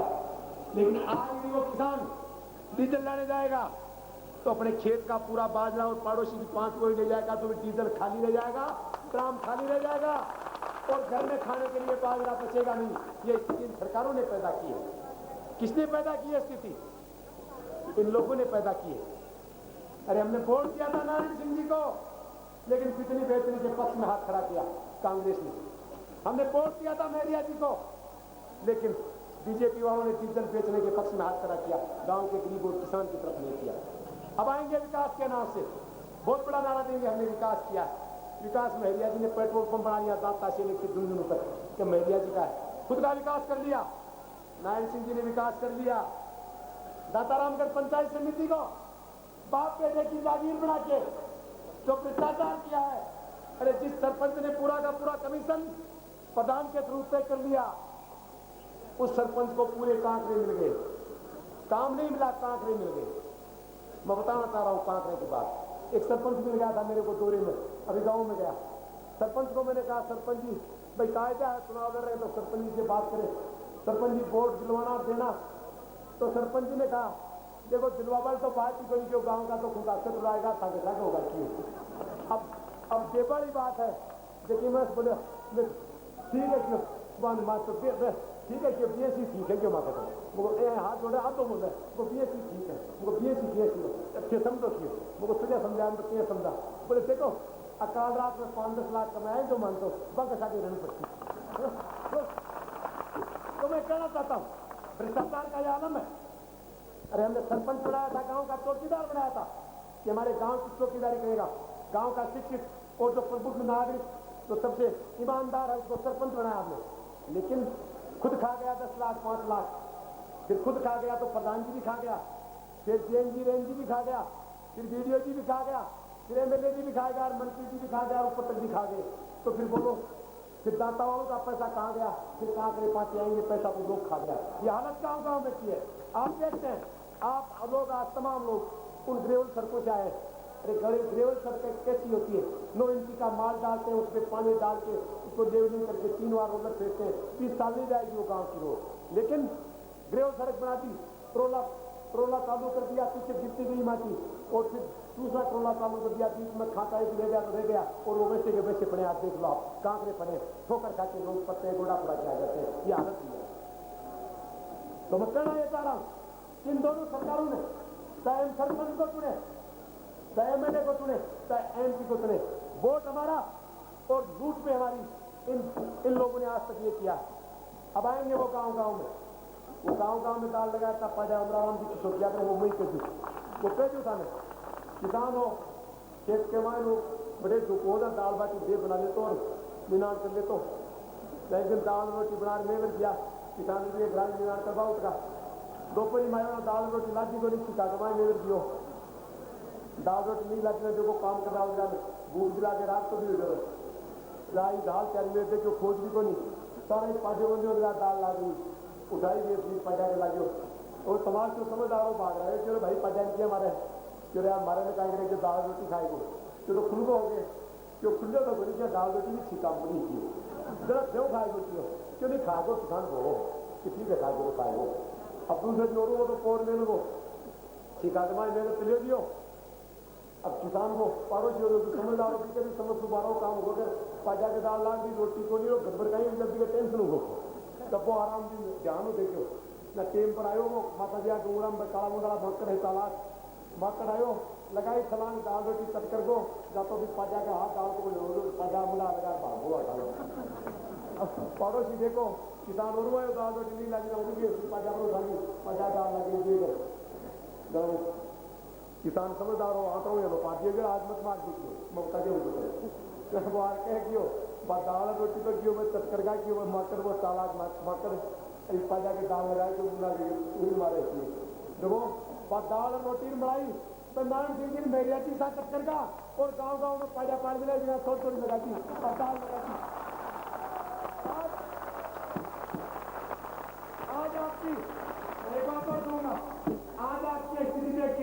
वो तो सुना के दो याद आ गया उनको, दो याद आ गया। 10 साल पहले देखे अपनी भी हालत दातारामगढ़ में होगी, मतलब उनको बहुत बड़ा डर है कि हमारी भी हालत दातारामगढ़ में हो गई। अब आएंगे वो आपके बीच में, अब आएंगे बहुत बड़े चालाक है, चालाकी से खाते भी हमको सबको मालूम है, फिर भी सरपंच भी बन जाते हैं, एमएलए भी बन जाते हैं, एमपी भी बन जाते हैं। चालाक तो है ही, उनमें चालाकी की तरह बात है। अब फिर चालाकी करेंगे, आपके बीच में आएंगे गाँव गाँव और फिर फिरका खेलने का काम करेंगे, फिरका खेलने का काम करेंगे कि नहीं। हाँ तो देखो वोट तो अपन कांग्रेस में जरूर आएगा, पार्टी देखो बिजली की लड़ाई है, रमणाराम की विधानसभा में की लड़ाई, शाम काम करें, पर फिर भी मतलब आपस से क्यों देख लियो, आज जीत अपनी है, अरबी के बाद में भी आपना बनेगा कि देख बड़ी आस है, जीतना भी चाहिए, आदमी तो ठीक है, लेकिन अब तक इंडिया को क्यों नहीं, तो अब बात तो के लाल है। अरे फिर देखो ना कि मेरा आदमी तो खूब बेड़ाया, वोट से देती तो ही जीते वहां, उन फटाए हाथ बंद तोड़वा को माई बड़े काम करने लगे। तो मतलब बहुत सावधान रहना है कि तांस के थाका गया मकड़ा तांस आएगा कि मुझे क्या है। अब हम आपको अब यही करना है कि ये दो 3 दिन का समय बताया ना, उसमें वो आएंगे गांव गांव में, गाड़ी भी खेल दी, बार का दारू भी खेल दी, से क्यों कर दिया। 5 साल जनता को लूटने का काम करते हैं, गांव के गरीब की जनता को भ्रष्टाचार फैलाने का काम करते हैं। अरे किसान जाएगा तहसील में जाएगा, पटवारी के पास जाएगा, नकल के पैसे देने पड़ेंगे, रजिस्ट्री के पैसे देंगे। मेरा भाई डीटीओ ऑफिस में जाएगा, लाइसेंस के लिए 300 रुपए की फीस खींच के 1500 रुपए देने पड़ेंगे। जीप का चालान कर देंगे, 18,000 रुपए मान जाएंगे, वो उनके पीछे पीछे डोलता रहेगा। 18,000 3 साल में कोई पड़ा, लेकिन चालान काट दिया, कहीं तरह की तरह जमा करावा क्यों कराऊं दे सकूं। हालत हमारे नौजवानों की जो रोजगार खोलने का उनकी भी ये सरकार ये करती है, उनको लूटने का काम करती है। तो मैं कहना चाह रहा हूं, अब आएंगे वो लोग आपके बीच में, अब आएंगे आपके बीच में, तो मैं तो आपको यही कहना चाह रहा हूं कि आप तमाम आप मेरी माँ बन के, आप मेरी बहन बन के, आप जो तमाम किसान है आपको नीता मैं नहीं दुखा दूंगा, ये मेरी जिम्मेदारी होगी। चाहे वो विधानसभा हो, चाहे विधानसभा हो, किसान और मजदूर के खिलाफ करने वाले कानून को अमराराम की तरह अमराराम के साथ फाड़ कर फेंकने का काम करूंगा। और आप जब याद करेंगे, चाहे दाता में याद करेंगे, दाद याद करेंगे, संघर्ष में तैयार मिलेगा। अंत में आप तमाम लोगों को बधाई देते हैं कि आप तमाम लोगों ने तन मन धन से जो सहयोग किया है और अपनी खून पसीने की कमाई का जो आज अभी लाखों रुपए भी दिया, यही नहीं है। अगला दौरा था 7 दिन का दौरा था, लेकिन 7 दिन के दौरे में इन मेरी माताओं बहनों और किसान नौजवान मजदूर इन विद्यार्थी साथियों ने अपने खून पसीने की कमाई का एक रुपया जोड़ के वोट देखो इनकी राजनीति। अरे बीजेपी में कांग्रेस में दाल नहीं गई तो बीजेपी में आ गया, और बीजेपी में जिसकी दाल नहीं गई वो कांग्रेस में चला गया, लेकिन कम्युनिस्ट पार्टी में नहीं आया। इसलिए नहीं आया कोई इनका के ताल लागेड़ा पड़े, उनको कम्युनिस्ट पार्टी में उनका कोई स्थान नहीं है, और नहीं है। ये मैं आपको वादे के साथ कहता हूँ, उनको ताल तक खाने के आदमी हो चुके वो कम्युनिस्ट पार्टी में ना आएंगे और न उनको लेंगे, क्योंकि यहाँ वो आएगा तो किसान और मजदूर की बात करेगा, नौजवान और विद्यार्थी की बात करेगा, और भाई से लड़ाने वालों के खिलाफ संघर्ष करेगा, संघर्ष करने वाला यहाँ आएगा। तो मैं तो आपको अंत में यही निवेदन करूंगा कि जो आज की जो भावना, आज इस भावना को 1 तारीख तक इस भावना का और बारह बांधने का काम करेंगे। मेरी माताएं और बहनें जो बारह लाती है ना, घास का बारह, टूबड़ी का एक तरह का मिला के बारह ले आते हैं, वो जब रेडिया बाड़ा के मायने, तो आपका एक काम होगा कि आपके पास में जितने लोग मेरी बात सुने, आप इस भावना को स्वयं की भावना के साथ में 12 वोट मानेंगे। 12 चाहे 5 का हो, चाहे 20 का हो, चाहे 50 का हो, अकेला वोट नहीं गिरेगा कोई, 12 बांध के गिरेगा अपनी भावना के साथ में। और उस 12 को 1 तारीख को उस पेटी में जो 7वीं बड़े का निशान होगा उस मशीन में, उसके आगे वाले उस नीले बटन को दबाकर उस पूरे के पूरे भारे को उस बटन में मशीन में भर देंगे। मैं वादा करता हूं आपकी जो आज की एक ताकत, और मैं जब गांव में गया, पूरे 200 गांव ढांढाई में घूम के आया हूं, जो मुझे मान और सम्मान, और जो मुझे किसान, नौजवान और विद्यार्थी साथियों ने जिस प्रकार से कलेजे के लगाया, मुझे पूर्ण विश्वास है कि चाहे अखबार कुछ भी लिखे, चाहे वे पार्टियां क्यों लिखे और चाहे वे लोग क्यों लिखे, लेकिन जिस दिन नतीजा आएगा, मशीन का बटन दबिए तो टोटल आएगा, उसके चले में आधे से ज्यादा में आप होंगे और आधे में वो 8 होंगे। मैं आपको कहना चाहता हूँ। अंत में विश्वास लाते हुए कि आप सभी मुझे याद करेंगे संघर्षों की अगुवाई करने के लिए। या आपका भाई आपको कभी लज्जित नहीं करेगा, आपको घमंड से गर्व से आपका सिर ऊंचा करेगा। ये बात कहते हुए मेरी बात समाप्त करूंगा। इनकलाब जिंदाबाद। अपनी पार्टी के राष्ट्रीय नेता कांग्रेस सीताराम येचुरी आपके बीच में पधार चुके। मैं कांग्रेस सांसद हलान मोला भी आपके बीच में पधार चुके। हमें LIC चेयरमैन क्लब के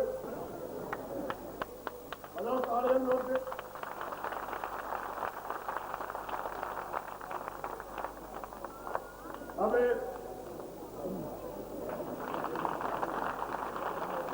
अंत में एक बात हालांकि मेरे कहती लेकिन एक और कहूंगा कि जो खून पसीने की कमाई का जो चेक आ रहे हैं, जो रोकड़ी आप दे रहे हैं, अरे लाख रुपए आपने दे दिया।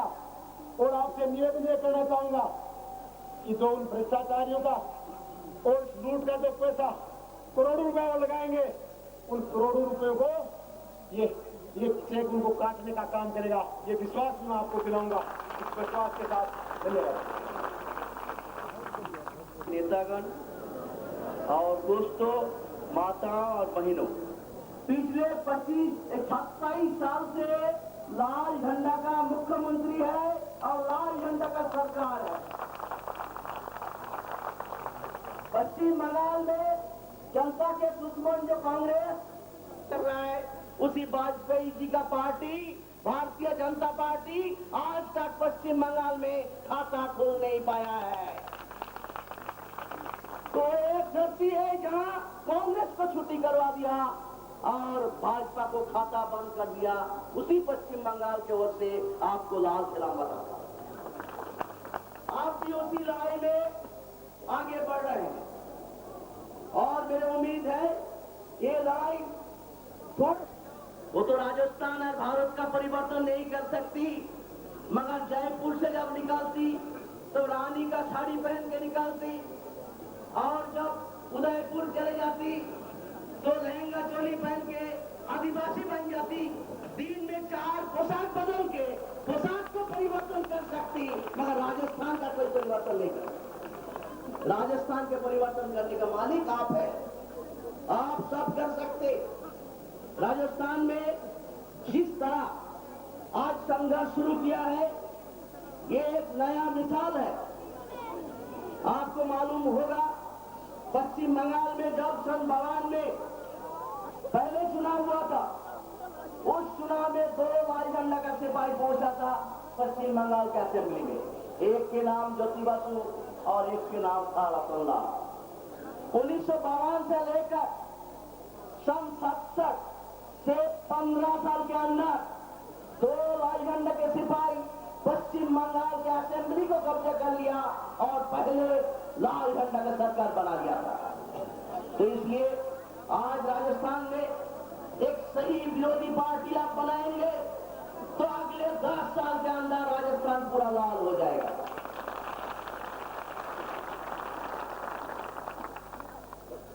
मैं यही कहना चाहूंगा कि राजस्थान के अंदर कांग्रेस पार्टी सरकार के रूप में फेल हो गया, के रूप में और एक विरोधी के रूप में। जैसा आप 2 पैर पे चलते हैं, एक पैर नहीं रहेगा तो आपको लंगड़ा कहा जाएगा। जनवाद 2 पैर पे चलता है, एक पैर पे सरकार चलाता है, दूसरे पैर पे आप विरोधी पार्टी बैठ के सरकार को काम को निगरानी करते हैं। सरकार जनता के साथ कोई गद्दारी करे तो विरोधी पार्टी का काम होता है उसको गर्दन पकड़ के उसको काम करवाना।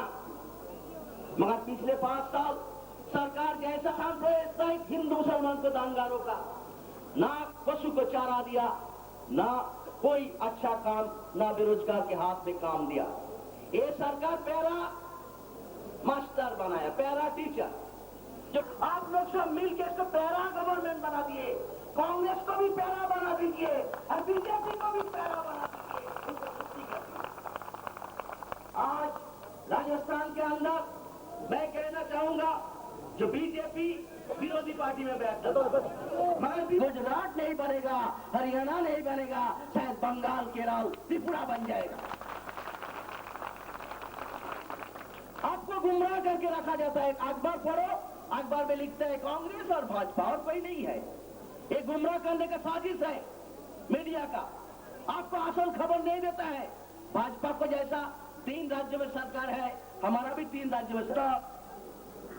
पोलिट ब्यूरो के सदस्य कॉमरेड सीताराम येचुरी आपको संबोधित करेंगे। कॉमरेड सीताराम येचुरी, कॉमरेड सीताराम येचुरी का नाम चलाओ, कॉमरेड सीताराम येचुरी का नाम चलाओ।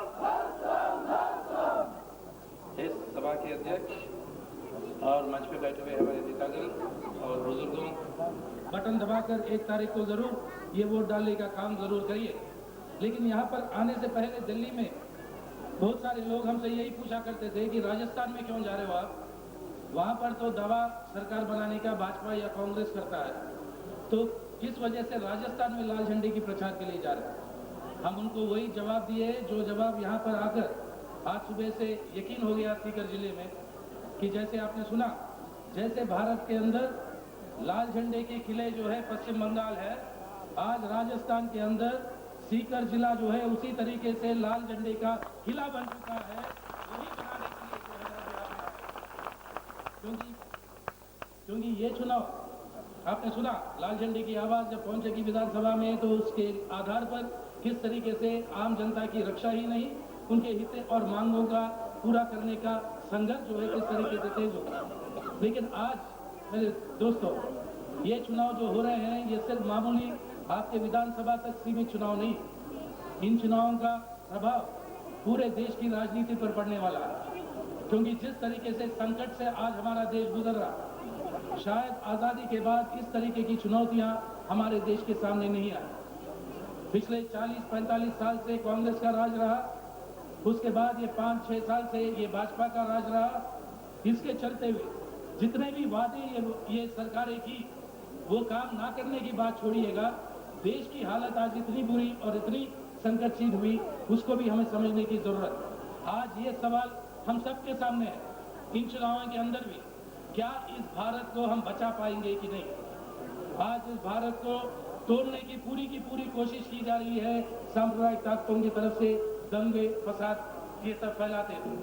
आज हमारे थे कि इस देश से भूख, भय और भ्रष्टाचार मिटाएंगे। करोड़ रुपए का कर्जा है इस केंद्र सरकार के ऊपर, 16 लाख करोड़ रुपए। इसके ऊपर हर साल ये सूद जमा कर रही है सरकार 1.5 लाख करोड़ रुपए। ये 1.5 लाख करोड़ रुपए आ कहां से रहा सरकार के पास? जो आपके लिए, हमारे लिए, मेहनत कर जनता के लिए जो शिक्षा हो, स्वास्थ्य हो, उसके लिए थोड़ी बहुत रकम जो खर्च कर सकती थी, वो सब बंद करके इस कर्जे के ऊपर सूद के रूप में जो है जमा कर रही है ये सरकार। यानी देश को गिरवी रख दी गई, भारत को गिरवी रख दिया गया। दूसरी ओर मेहनत कर जनता के ऊपर आर्थिक लूट जो है और हमला जो है वो बढ़ाते जा रहे हैं। तो ये ऐसी संकट पर आज खड़े हुए कि इस देश की भूख को मिटाने की जगह हमारे अन्नदाता जो किसान होते हैं वो आत्महत्याएं कर रहे हैं, खुदकुशी कर रहे हैं बहुत सारे प्रांतों। यानी जो अन्न पैदा करता वो खुद अगर आत्महत्या करता है तो देश की हालत और देश के अंदर संकट को आप समझ पाते हैं। तो आज भूख मिटाने की जगह, भय मिटाने की जगह आज भूख जो है हमारे देश के अंदर बढ़ती जा रही है। और ऐसे समय बढ़ती जा रही है, सरकारी खजानों में अनाज का भंडार जो है 6 करोड़ टन से ज्यादा अनाज जो है आज सरकार की गोदामों में भरा हुआ है। ये सरकार इस अनाज को गरीब को नहीं देती, गरीब का भूखमरी नहीं मिटाती। या हम कहते हैं कि नौजवान जो भटक रहा है, आज बेरोजगार भटक रहा है, उस नौजवानों को हर रोज 5 किलो ये अनाज आप दो और उससे 8 घंटे 10 घंटे काम लो। आपके सड़कें बनाओ, कुएं खुदवाओ, नहरें बनवाओ, नहरें खुदवाओ। लेकिन ये सरकार ये नहीं करती। क्यों? विदेश में इसको बेचने के लिए, इस अनाज को विदेश में बेचना चाहती है पैसे बनाने के लिए। यानी इतनी बेरहम सरकार आज हिंदुस्तान में है, आज इस भारत में है, जो इंसानियत को ही छोड़ रखी, खुद अपनी जनता मर रही है भूख से, लेकिन अनाज को इस जनता को नहीं देगी, विदेश में बेचना चाहती है, बेचती है ताकि वो पैसे बना सके। अब ऐसे सरकारों को गद्दी पे रहना नहीं, इनको दूर रखना जो है जरूरी है, वरना इस भारत को हम नहीं बचा पाएंगे। इसलिए भूख, भय, दंगों से बड़ा है भ्रष्टाचार। इसके बारे में क्या कहें? आज दिल्ली में यही कहते हैं वाजपेयी साहब की सरकार के अंदर ऐसे मंत्री बने हुए हैं, मौका मिला तो वो अपने खुद स्वयं अपने माओं को बेच लेंगे। माँ को बेचने के लिए तैयार हो गए ये लोग, अगर पैसे बना सके। ये है गिरावट आज हमारे देश के सामने। इसलिए याद रखिएगा, का जवाब आज हमें इस कमल का जवाब भी देना होगा। और कांग्रेस की आई हाथ, इस हाथ को तो हमने देख लिया कई अरसों से। हाथ के होते हैं 5 उंगली, जानते हो आप सभी। ये उंगली खड़ा है बेरोजगारी के लिए, ये उंगली खड़ा है अपने देश की संपत्ति को बेचने की आर्थिक नीतियां जो ले आई। ये उंगली खड़ी है हमारे देश के अंदर दुनिया के सबसे ज्यादा अनपढ़ लोग अगर कहीं पर है दुनिया के अंदर तो वो जो है अब भारत के अंदर है। पिछले 40-50 सालों की नीतियां जो कांग्रेस लागू कर चुकी है उसके वजह से। और ये उंगली खड़ी है आपके महिलाओं के ऊपर जो अत्याचार जो हो रहे हैं, आज भी बराबरी का हिस्सा जो है उनको नहीं मिलती। और सबसे महत्वपूर्ण उंगली या अंगूठी कौन है हमारे सामने? एक तरफ खड़ा हुआ सांप्रदायिक ताकत से जो रामायण की कहानी सुना कर राम के नाम को बदनाम करके धर्म को दुरुपयोग करके वोट बटोरा है, लेकिन वो कभी कभी महाभारत की कहानी भूल जाता है। महाभारत में आपको याद होगा एक दुशासन था, दुर्योधन का भाई, और कौरवों की वो राजनीति चलाते हुए कैसी राजनीति थी? एक भाई को दूसरे भाई से लड़ाने की राजनीति, एक बहन की इज्जत लूटने की राजनीति। याद है जब सीता को मतलब उनके कपड़े खींचने की कोशिश जब दुर्योधन ने किया, दुशासन ने किया। नेता पॉलिट ब्यूरो के सदस्य साथी येचुरी जी, साथी अनान मोला, साथी वासुदेव जी, साथी हरफूल सिंह और मंच पर बैठे नेतागण और इस सभा में उपस्थित मेरे किसान भाइयों, नौजवान दोस्तों, मेरी माता और बहनों, सबसे पहले तो मैं आपको इस बात के लिए धन्यवाद दूंगा कि आने के लिए आपको अमराराम को धोख से नहीं बुलाना पड़ेगा। साथी हरफूल सिंह आपके बीच में अमराराम बनकर लड़ेगा। ये जो लड़ाई है, इस लाल झंडे को उठाकर हरफूल सिंह और अमराराम ने राजस्थान के किसान को साथ लेकर, चाहे वो भारतीय जनता पार्टी की सरकार रही है, चाहे वो कांग्रेस की सरकार आज बैठी हुई है, ये लाल झंडा और किसान है राजस्थान का, जिन्होंने राजस्थान में इकट्ठा होकर 7-7 दिन का पड़ाव देकर वो सरकार जिसको कहते थे कि राजस्थान का एक ही सिंह है, उस सिंह को दुखाने का, उसको धूल चढ़ाने का काम आपने किया। आप इस बहादुरी के साथ उनको भी धूल चढ़ाने का काम किया है। न केवल उनको किया है, 2 साल पहले यही कांग्रेस और अशोक गहलोत की सरकार जब नवंबर में बिजली नहीं देकर किसान के खेत को सूखा रखना चाहती थी, किसान के खेत को घर को बर्बाद नहीं था, उस रिकॉर्ड को बढ़ाकर 1 लाख से ज्यादा किसानों ने राजस्थान की विधानसभा को घेर के उनके रास्ते रोक करके न केवल मुख्यमंत्री को बल्कि पूरे मंत्रिमंडल को राजस्थान के किसान के सामने झुकने के लिए मजबूर किया था। तो वो आप है। और ये मेरा तो आपसे एक ही निवेदन है कि ज्यादा समय मैं आपका नहीं लेना चाहता। मैं आपको एक ही बात कहना चाहता हूं कि साथी हरफूल सिंह ने जो अभी बताया, चाहे वो तार लगाए हुए पाटे हैं, चाहे वो सरपंच है जिन्होंने इनकी सरकार की, चाहे वो नारायण सिंह जी हो, चाहे वो सुभाष महरिया के पाटे हो, उनकी नजर आप पे है, उनको आपकी एकता को तोड़ने की कोशिश है। इसलिए आने वाली 3 रात अगर आप जग जाएंगे, आप अपने गांव और ढाणी की रखवाली कर लेंगे, वोट की रखवाली कर लेंगे, तो कोई माई का लाल नहीं है साथी हरफूल सिंह को विधानसभा में जाने से रोक पाएगा। इसलिए मेरा तो आपसे ज्यादा नहीं कह के आप और हमने लड़ाइयां लड़ी है। ये दादा राम तहसील है जिन्होंने जब भी किसान पे आपत आई है, चाहे वो 87 हो, चाहे 97 हो, चाहे 2000 नवंबर हो, जब भी लड़ाई है किसान की लड़ाई में अगुवाई की है। और आज मुझे खुशी है कि आने वाले चुनाव की 1 तारीख में भी दादा रामगढ़ पूरे राजस्थान में 1 नंबर की जीत दिलाने के काम करेगा। ये मेरा तो आपसे निवेदन है कि तमाम मेरे भाई और बहन और नौजवान यहां से जाने के बाद एक वोट के पास पूरी रात या 3 दिन जगकर उन चोरों का ध्यान रखेंगे। मैं समझता हूँ ये विधानसभा चाहे जिसकी सरकार बन जाए, कोई भी किसान के खिलाफ काम करने की बात करेगी, अब की बार आपको धरना देने की जरूरत नहीं होगी। हम विधानसभा में इस सरकार का गला पकड़ के किसान के हक में काम कराने के लिए मजबूर करने के ताकत हासिल करेंगे। मेरा आपसे आखिर में एक ही निवेदन है कि 5 साल में जो इस सरकार ने हमारा बदलने वाले किसान को, बिलोना बदलने वाली मेरी माँ और बहन को जिस तरह से प्रताड़ित किया है, जिस तरह से 4 साल के अंदर बिजली की रोशनी में खाना नहीं बनाया, उन सब का बदला आने वाली एक और बहन मुख की तान के, क्योंकि आंगनी को दो तो आंगनी को नुकसान हो जाए और मुख को बांध दो से एक हो जाओ तो मैं को आप पार जाए, अगला को नुकसान हो आप लोगों को नहीं हो। ये मेरे साथ 2 नारे लगाएंगे, मैं बोलूंगा लाल लाल लहराएगा, आपका साथ होगा हर फूल जयपुर लाल लाल लहराएगा, लाल लाल लहराएगा, लाल लाल लहराएगा। धन्यवाद सर। अभी एक सूचना है जो सुनिए बात ऐसा है, ये लोग ज्यादा पढ़े लिखे आदमी है ना, कहीं बोले हैं शॉर्ट एंड स्वीट, कहीं क्या है शॉर्ट एंड स्वीट, कदर थोड़ो ही मीठो, कहीं क्या थोड़ो ही मीठो। अरे परिवार नियंत्रण कहीं गए घना टाबरा घना दुख, बड़ा टाबरा ज्यादा सुख। बात समझ में आई? सारी बातें होगी ना। अब मेरी माताएं और बहनें थोड़ा उस बात हो रही हैं, मैं सोच रही है कि दूध काटवा की टाइम हो जाएगी तो भाई बात करी है, टाइम बहुत कम मिले हमने और तो एक दिन तो फायदा चूक गया है तो आज लिपाटे दूध चूक ले दे।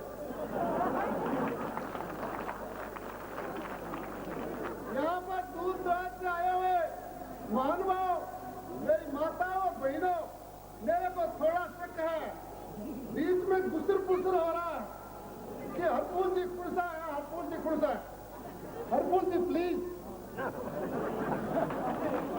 अपना हरपुर जी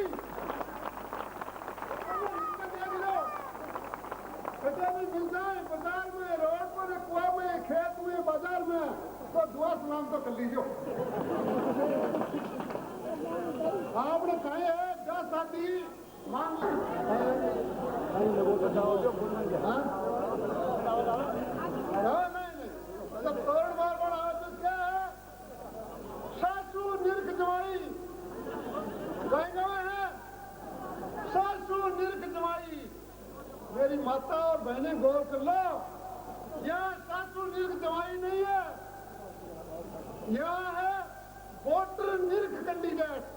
समझ लो और परख लो, ये आपके कैंडिडेट जी भाई हरपुर सिंह जी और थगाड़ा टापरे सके सामने है। अभी की काई पोजीशन है इस जंग के मायने से कि मैं बताओ चाहूं, 2 तो कैंडिडेट पे है धुरंधर जगह, एक की तो सरकार दिल्ली में है, दूसरा की सरकार जयपुर में है, और चाहे मींड को खोर, चाहे मेंढक खोर, चाहे फ्रॉक को, बात एक ही है, एक मींड का पर दूसरा मींड को बैठो, दूसरा मींड का पर तीसरा मींड को बैठो। अब तीसरा मींड को क्या कहा है, तड़क तू भाई तड़क तू, क्या कहा है, तड़क तू भाई तड़क तू।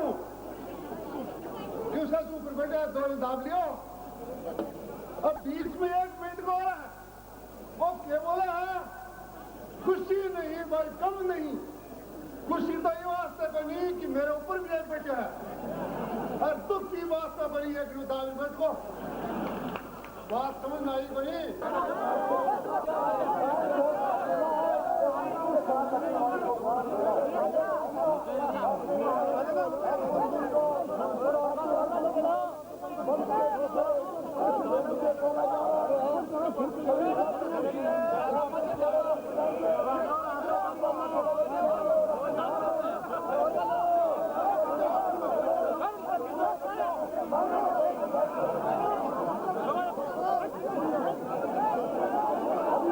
पे खड़े वो वहीं पे वहीं खड़े रहे।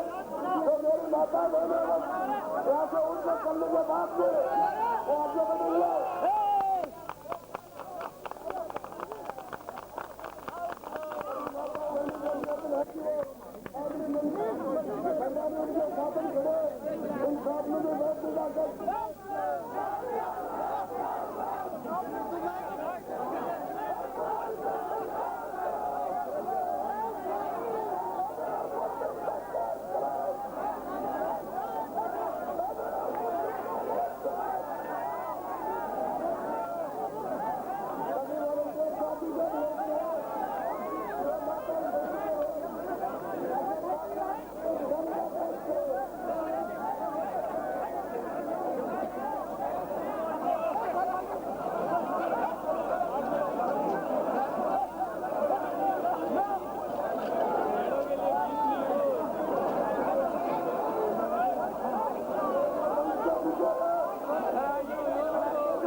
पेटी का जो नमूना है वोट दबाने का, वो भी अपने गांव का एक एक फोटो लेके जाएंगे ऑफिस से समझाने के लिए।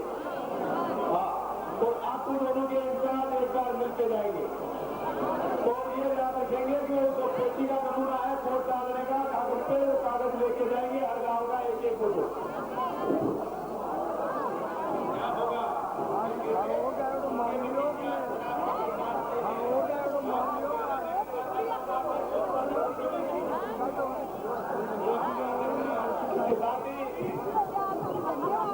की जनता और नौजवानों ने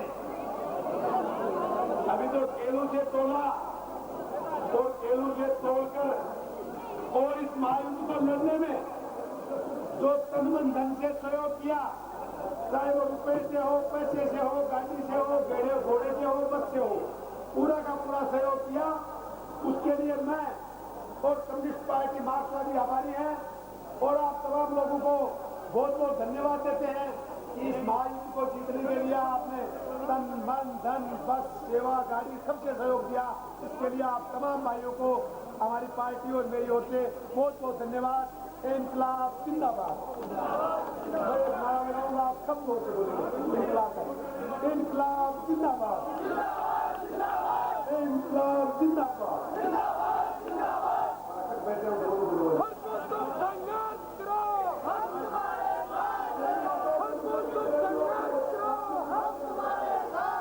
माता और बहन और जिनके साथ आए जिन्होंने